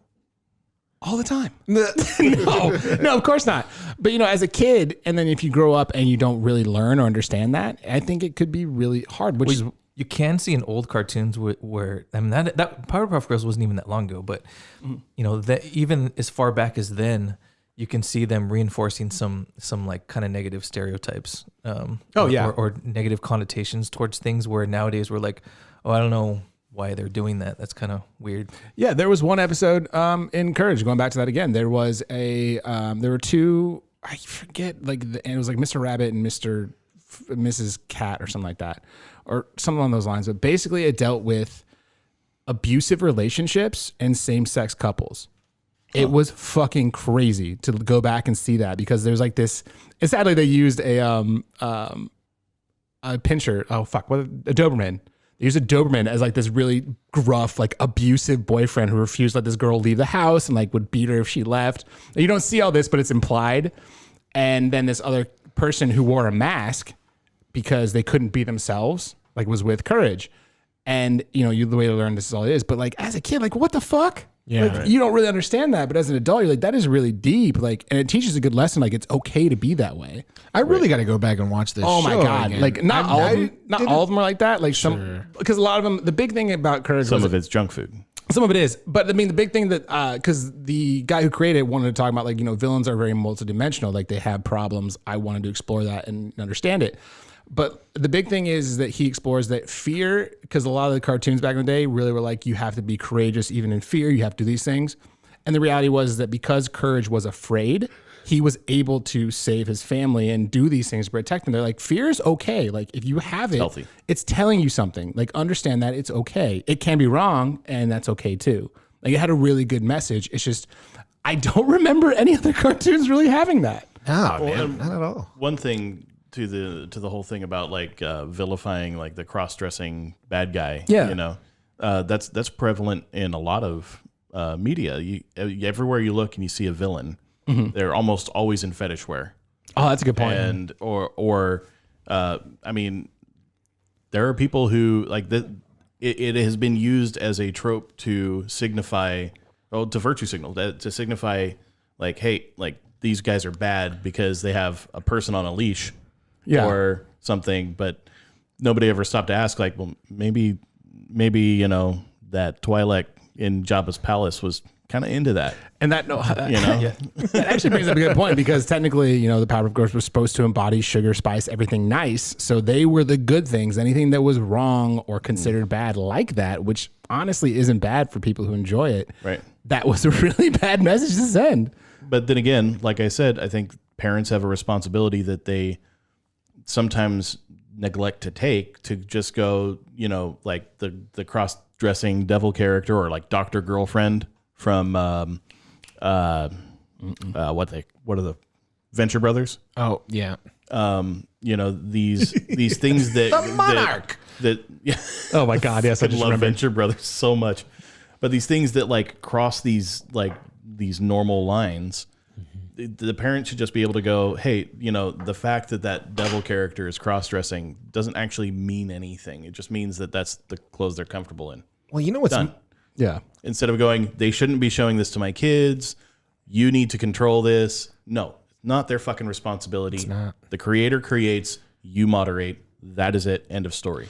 Well, you know what's the interesting thing? I was with my brother during Thanksgiving, and he has 2 young toddlers, and not necessarily saying he's the only one that does this. I think a lot of parents do this. Is what cartoons kind of seem to me to become is basically a babysitter. Yeah. So they'll put something on and then just slide them in front of it, right? And then they become kind of this moth to the flame type of scenario, right? So it's interesting to me because I don't know if parents really pay attention to what their kids are actually watching. Oof. That's a good point nowadays. I don't know. I'm making a big generalization. iPads though. are such great babysitters. They really are, And but game they're systems not. are such great babysitters. they're not Yeah, they are and they're educational. not. Yeah, I love entertainment, so my kid gets exposed to a lot of stuff, but I try to watch and play stuff with him so I know what he's involved in, and talk him through some of it, and get do other things as well. But I don't know if I'm doing it right. I get think heat. anybody knows. I get heat from my kid playing too many video games from other people, but in the family, because he has cousins who aren't allowed to touch them. Wait, do you get the same heat as well? No. Sean? No. I've been bragging about how cool it is that my kid wants to play video games with me now. Nice. I'm just like, fuck yeah, let's do this. What's their argument though about the kids playing video games? Well, they think that games make them dumber. They think that there's no games with good value to it. That's a dumb statement. But I don't think is that's true, ignorant. yeah. It's an ignorant statement. It's Not a very dumb. ignorant. I think it's ignorant. But none of them play games. The ones Exactly. that the parents that are like that don't play games, so they don't really know. And I think it's just a thing they're afraid of. And maybe some people, not everyone, should let their kids play games because they don't know how to monitor it. I think gamer parents know more about how to monitor it, what they should and shouldn't play, and what they're ready for and what they're not. Yeah. Well, and it's interesting enough to me because I've been a gamer since I can remember 7. I think I got my first. That's when you started remembering? Was 7? Was 7, yeah. That Since was- I can okay. remember of 7. But video what happened games. to you at 6? blocking It was things right out. around Who the time I knew? got adopted, actually. So thank you for bringing it up. Nice. Trauma. My bad. There I go. Got to the bottom of that one. But playing video games, I mean, it's a lot of mental games, right? Like a lot of mental elasticity that you create at a very young age. It's a lot of problem solving. It's a lot of people are.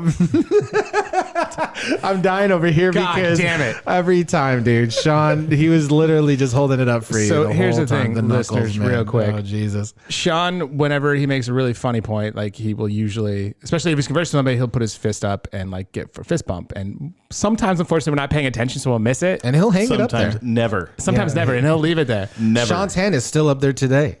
It is still floating I left somewhere. it behind. I had to give up. He had to get a new one. But I literally just gave him fist bump for his conversation. And And I missed it. Matt, you've been up there for I know the pain. Anyway, We have shared trauma now. we do. But video games, in a grand sense, a lot of dexterity, really great for mental. This is the thing that I think is interesting. I can understand, like when we were younger, there was not a lot of intercommunication between video games. They're very solo, right? But now, one of the arguments that I've heard from other parents is just like they're antisocial. I'm like, some of my I have a handful of really great friends. Like two of my really good friends, one of the guys I actually started a business with, I found while playing video games, right? Yeah. Like the idea that they're just creating, and I'm curious if they're creating these things because mainstream media says X I think that or said X. I don't think they say that anymore. I think that largely the people so the thing that frustrates me is that I feel like I get it. I feel like David gets it. I feel like you guys get it. But people who we grew up with who should understand some of these concepts, who we all like, people I went to high school with who were all like, oh man, like one day we're going to have kids. And we all seemed to be on the same like page when it came to the best thing to do for these kids. And it's these same people who are fucking awful parents. And I'm like, what the fuck happened between high school and It's because you you're having getting a judged kid? by their parents, and they were just like, "Fuck, Well, I'm fucking up somewhere." Maybe. and I kind of realized that it's probably because they're doing the best they can, but they don't know that they think that good parenting lies in what their parents did, which was kind of shelter a little bit, or like restrict. Yeah, to restrict. But really, good parenting lies in teaching. You let your kid experience things at a natural pace.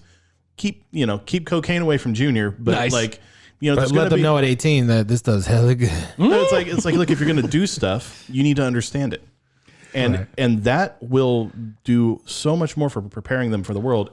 And then on the babysitter front, just as a closing thought here on that, the babysitter front, that's probably fed into that because they're looking for something they can put their kid in front of that's automatically okay, and anything else is unacceptable. And so they start going, hey, you need to not show this to my kid.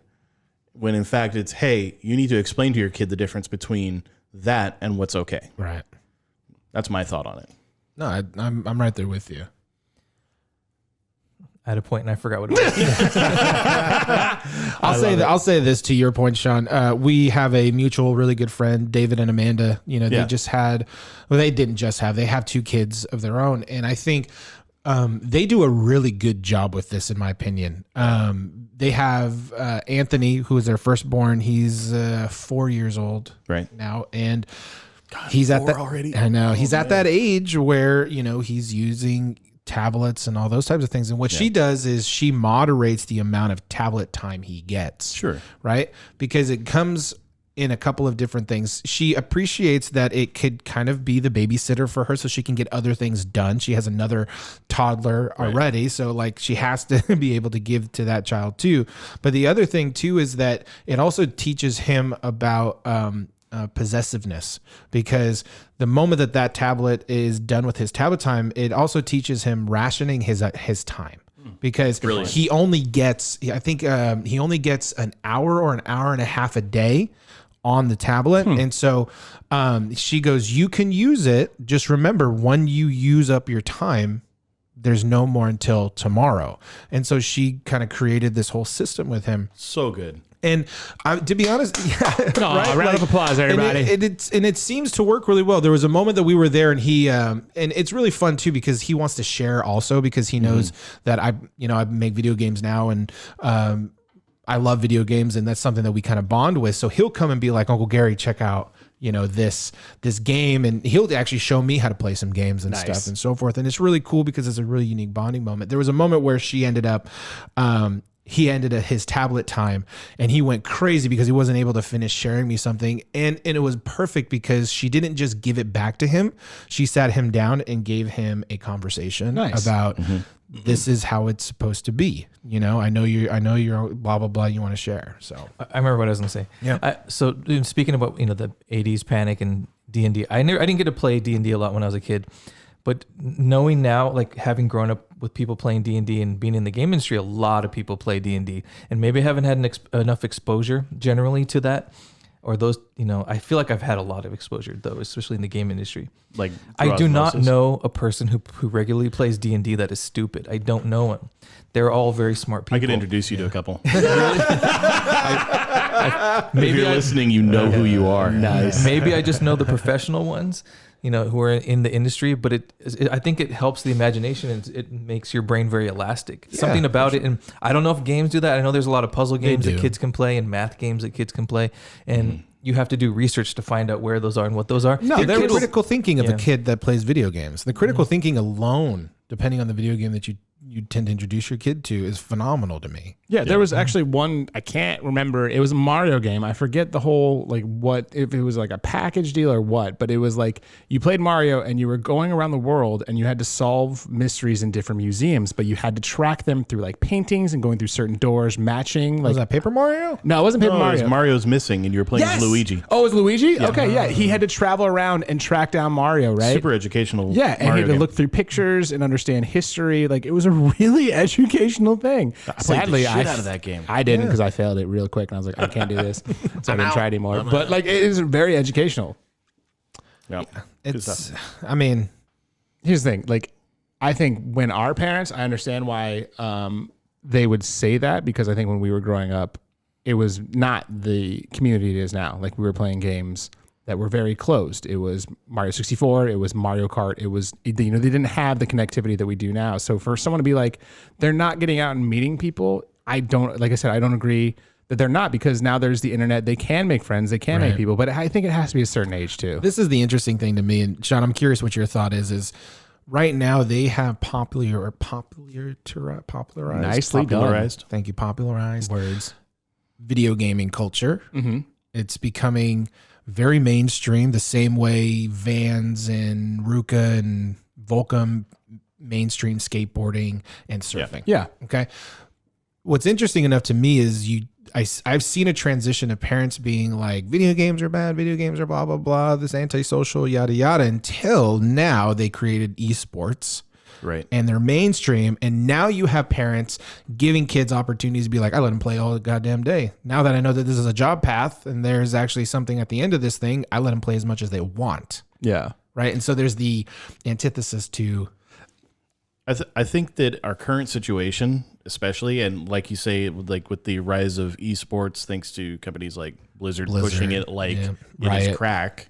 And it is crack. 18 years old, by the way, before you do cocaine. That's yeah. Son, if you're listening on the day, you're just gonna have to wait for that one. Birthday. So the I'm totally kidding. By the way, don't do that shit. Yeah, none of us are. It's too expensive. There We don't. It's too expensive. That's the biggest thing. God damn it! That is a rich man's game. If you want to do that, you better go and make yourself rich first. Yeah. Okay. All right. So. My nose tingles. No, but I think that like you said, when they started to view it as a viable career path, it totally changed. It shifted the conversation. And what with the current human malware going around the world right now, I think that that's actually a really good way of putting it. That is a very it's becoming even more rapidly normalized to do things on the internet that people before just were like not willing to do. Working from home. Zoom meetings, virtual environments for work purposes. Everyone's suddenly getting on board with using VoIP programs that they would never have even considered as an option before. Mm-hmm. The face of business is changing. The face of gaming is changing. It's all being put into this situation where it can be monetized and like you said, worked. And I think that it's one of the best things that's come out of this year. Yeah, and maybe the last year as well. Point. Yeah. I just think it was also kind of interesting when you have parents saying, these games are bad. Don't get off those games, blah, blah, blah. And they're playing Candy Crush on their phone. And I'm like, there's no difference. Yeah. Oof. I would say Candy Crush is worse because it's literally just a dopamine rush. Yeah, it's like, I did a level. Designed. But you know what I'm saying, though? Like, Yeah. straight up, parents are being like, "Meh, meh, meh, meh, meh, meh," and then they're Candy Crushing it just as much as So you know what's hilarious, and this probably scares a lot of parents, is there's a new genre for children, which is horror for children.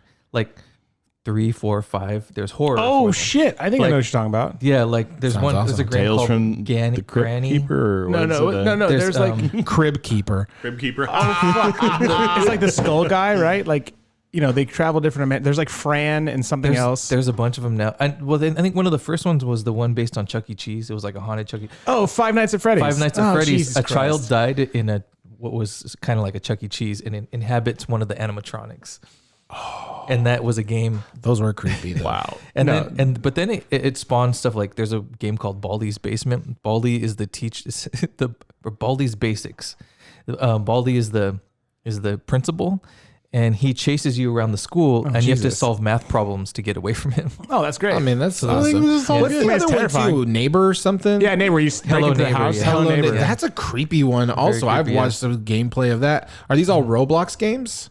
No, they just popped up independently. It's a bunch. It just kind of it was a hive mind kind of thing. Yeah, because they had Dig it. there was another one. It was like Fran and something else, but basically it dealt with like mental instability. Like it was this young girl whose parents died, and like she starts taking these pills and seeing these weird things. But it dealt with mental health. Like there's a lot of them like that. I mean, this one was really graphic. Like she would take a pill, and like the kids in the room would be decapitated, and they'd be like, "Oh Jesus! All right, it's aggressive." Cool. What's the game we were talking about this week, Sean? Phasmophobia? Is that how to pronounce it? Phasmophobia. I do want to try this game. I guess, Sean, you could speak to it a little bit more because I think I pinged you being like, have you seen this game yet? And you're like, I love this game. It's great. But then I talked to your roommate, and he said, oh, it's stupid. Ooh. So I'm curious. So first off, Zen is an avid gamer, loves all kinds of games from all kinds of genres, but he is not a big multiplayer guy. Okay. He has had too many experiences where he got screamed down by a 6-year-old yelling, Oh boy. yelling expletives They can about be very mean. yelling Nazi expletives and and full on like things about his mother, his and Jesus. his dick size, and you name it. These kids can get vicious. Good. I hope I meet one of these kids. And he's and being a console gamer, a lot of games don't have the option for you to like mute a specific person. It's either all voices active or no voices active, or you get into a match and it's just like screeching background noise and shit. Which is why I'm a PC gamer. We have etiquette, motherfucker. Depends on what fucking game. push to talk. Discord. But it's so he's just really not big on the multiplayer scene. Gotcha. And on top of that, it's very low production. And he's not like a snob when it comes to like production quality. If it's fun, it's fun. Gotcha. Like he wants to do a big Among Us party, Okay. which I think is going to be. hilarious. I think that's a great idea, and that's basically a fucking 2D top-down scroller. Yeah. That is who done it, who's the Cylon, kind of game, and I am totally stoked for that. And it's multiplayer, so like there are certain exceptions, but I think he's more into like this is going to be like our close personal circle of friends because he just doesn't want to. He has a limited amount of time to play a video game. Why expose yourself to bullshit from other people, especially some bullshit little kid? All right, so whose parents aren't doing the right thing, Right. And that kid can just What does this act have to do with unchecked. Phasmophobia? So we learned a lot about my brother-in-law. So that's what I'm saying is his judgment of that game is going to be heavily tainted as opposed to somebody else who maybe Doesn't care about all that stuff. doesn't care about all that stuff like most of everybody else. Oh wait, fuck off! Is this the game where you go into haunted houses and you try Yes. to find a ghost? That sounds dumb as fuck. No, it's actually That's So this stupid. is I'm interested in purchasing this game. I think it's like for only fuck's sakes. $14 on Steam. So I'm very curious. But aren't there like a bunch of bugs with it already? Like there's a bunch of bullshit problems. Like people look That's every fucking game, wonky. though, like right? people are just hunched over. Like some of the ghosts appear, some of like them I said, don't. it's low production quality, but that doesn't take away from the fun of the game mechanics. So you go around a haunted house trying to find ghosts? Is that what it is? You're basically a ghost hunter, and you get all the little tools of a ghost hunter. You gotta be one of those douchebags who sits on a fucking AMC TV show and is like, we're gonna go find ghosts day on. I'm more of a taps Dick guy, nuts, not the Frohawk guy. You're a tap. I'm a taps guy, not the Frohawk guy. You know which one I'm talking about? Ouch. You have a faux hawk sitting right next to you, by the way. I know. Thank David. It looks good on you, though. Like, I don't think anyone You else wear could it well, pull you that ghost off. hunter, We you. could not pull that off. So I can be a ghost hunter, you're saying? You could be the host of a ghost hunter. All you need is a camera pointing up your nose. You totally could. no. And a trucker hat. Right. We'll call it Grave Dave. Oh, So Jesus the whole point of the game is you are a team of ghost like paranormal investigators, and you're going to a place you know is haunted by a ghost. You get the ghost's name, you get equipment that you can purchase in order to track the ghosts in the house and determine like what kind of ghost that it is. So it's basically what kind of ghost is this, and can we figure out what kind of ghost it is before it kills us? And also, like there'll be like little side objectives, like get a picture of, you know, like ghostly fingerprints or something. You use like a UV light, or find a sink that runs with dirty water, and like just simple stuff. But it's little tasks you can do. All the while, you have a ghost you can't see that could pop up and start trying to murder you, and it really ratchets the tension really well. It does a very good job of it. This sounds terrible. I don't know. I'm interested in trying it. No, I mean, and it For only sounds terrible. $14, I'm sold. I've seen some of the videos and just like the monotonous gameplay, and it just looks so fucking boring. It's a great game to sit down and play like 2-3 rounds, and then I'm about done. But I still have fun every single time I play it. I'm open to play with you, Sean. Good. I think we should. Phrasing. Well, what No, about I meant it the way it's supposed to be. But what about the video game? Yeah, the video there it game. is. We could do that too if you want. I think what would be great if we were going to do like our first like filmed episode. Oh, I hate you. Would be the 4 of us sitting down to play it Oh God. and see how well we do. I'll see if I can get my buddy's Oculus set up, and maybe we can do it in VR. Fuck me, I would not play that game. I would do Dude, that. I get fucking. Dude, I Zen would do had it. to I don't knock care. on my door and make sure I was okay because he like heard screaming. Oh my God.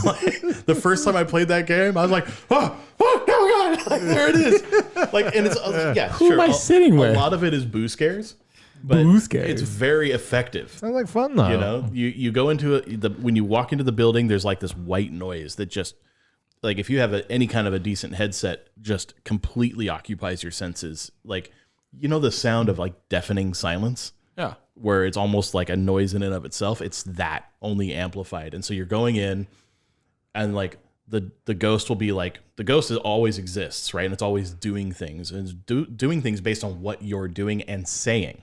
Can you hide from it when it comes by, like Hello Neighbor, or no? So sometimes when it starts to hunt, your flashlight starts blinking and all the lights in the house start blinking. Oh God. And then you have to find a place to like hide and hope that it can't go through a wall. And It's a ghost. Of course it can go through a wall. What kind of mechanics is that? Not always. What? So anyways, the point is, I'm interested in just giving this a go, man. you run to a sounds fun spot, to me. you crouch down, you turn off your flashlight, and you shut the fuck up because it can hear what you say with your mouth. Like, not like what I you're breathe typing. really heavy on this mic, dude. I'm gonna have to untoggle. Yeah, and so like the whole thing has its own built-in VoIP system that the ghost can interact React with. to. That's pretty you can, cool. You can actually. say like give us a sign, or where are you? Like, oh my God, I was playing. That's really cool, actually. Night from before a video last- game I standpoint. all of you. Night before last, I was showing a buddy of mine the game for the first time, and he and his brother were playing, and his brother had played it before, and we're in the bathroom of this house, and I'm like, give us a sign, and all we hear is, and the door goes and slams shut, and we're like, oh, okay, it's here, and it was so, because it sounds like it's right up behind you. And I use like Dolby like surround sound headphones, so for me it's like, it's very immersive. Yeah. That would be intense in VR though. If it works, It was if it works on a initially- screen. I don't think I could do. I think I would end up flinging a remote. I don't Nice. think I I'd would be do here. it. It was But we'll have initially to built record for that. VR. Yeah. Yeah. I would. Okay. I'm down for this. If we do Let's one. just try it. So I'm the- interested. The character models are garbage. Yeah, that's what I was saying. Hands It's like, down. it looks terrible, doesn't it? But that's even more impressive if the character models are garbage, but it's still scaring people. The ghosts themselves, the models are kind of simple. The way they move is kind of simple. but in a way, it kind of adds to the freakiness because it hits that uncanny valley meter like hard. It just hits that. Well, people say in game design, a game should be fun to play, even if you're playing stick figures. And this, like, that's a good game. This game could be stick figures and still be scary. Oh, well, and that's the thing that I kind of wanted to play with because I love ghost hunting shows in general, and I've done some ghost hunting myself. And I've had interesting experiences. So like a game where you actually get to do that and it's kind of extrapolated and you know you're going to get some sort of experience, but it feels very visceral from what I've seen. So that sounds like a good time to me. And I'd be down to play it tonight if you want. Oh, Jesus. Yeah, if I got some time, hell yeah, I'll text message you. Yeah, I think. Okay, if you fuckers are gonna do it, text me. I'm gonna come over. Like, and yeah, we'll come by. And I will come by just mostly because I don't have to start work till 9:30 because I'm working from home. So hell yeah, boy. So let me know because you can watch him play it. Phasmophobia. No, I'll play it. I'll be like, you know what? I'm just gonna do it. And if my douchebaggery pulls through and I don't enjoy it, well, that'll be a different thing. But I mean, yeah, I'm down. It's only $14. I mean, what is that? A meal? $5 per person, whatever. I don't well, know he shit. has it already, so we'll be good. Yeah, I'm down. Yeah, I don't care. I'll play. Dave? yeah, I'll check it out. I want to see it. My man. You guys want to get on tonight and play it? Let's do it. Yes. I'll try to. Do you have a laptop that you can play it? I have 2 laptops. Ooh. One from work, one from me. It'll run on like a fucking potato. So you. Okay. Yeah, let's do. Yeah. Something about what you just said made me incredibly happy. It'll run on a potato. I'm like, I want a potato computer. I Let's know. do it. I want one too. Can we make a computer out All of right. I a have potato? potatoes. I love potatoes. All right, Phasmophobia party, guys. I'll see you guys tonight. Let's do it. All right, guys. Thank you guys for coming to the show, everybody. This was a little bit longer than normal, but I hope you guys keep enjoying it. Like, subscribe, give us a comment, tell your friends, don't tell your friends. Who gives a fuck? Wow. But we're glad you're here. All right, guys. We out. Wrong one. My man. Boo. This is why we This is are the other podcast sounds. This You know what? I guess this is the one that we're going to get for today. this is why we have a marketing team. This is why we have We're a gonna need one. Look it. We're in the industry. We got this. We're the industry. I hate you. I hope you enjoyed that one, guys. We out. I'm going to leave that one It's in. called fan.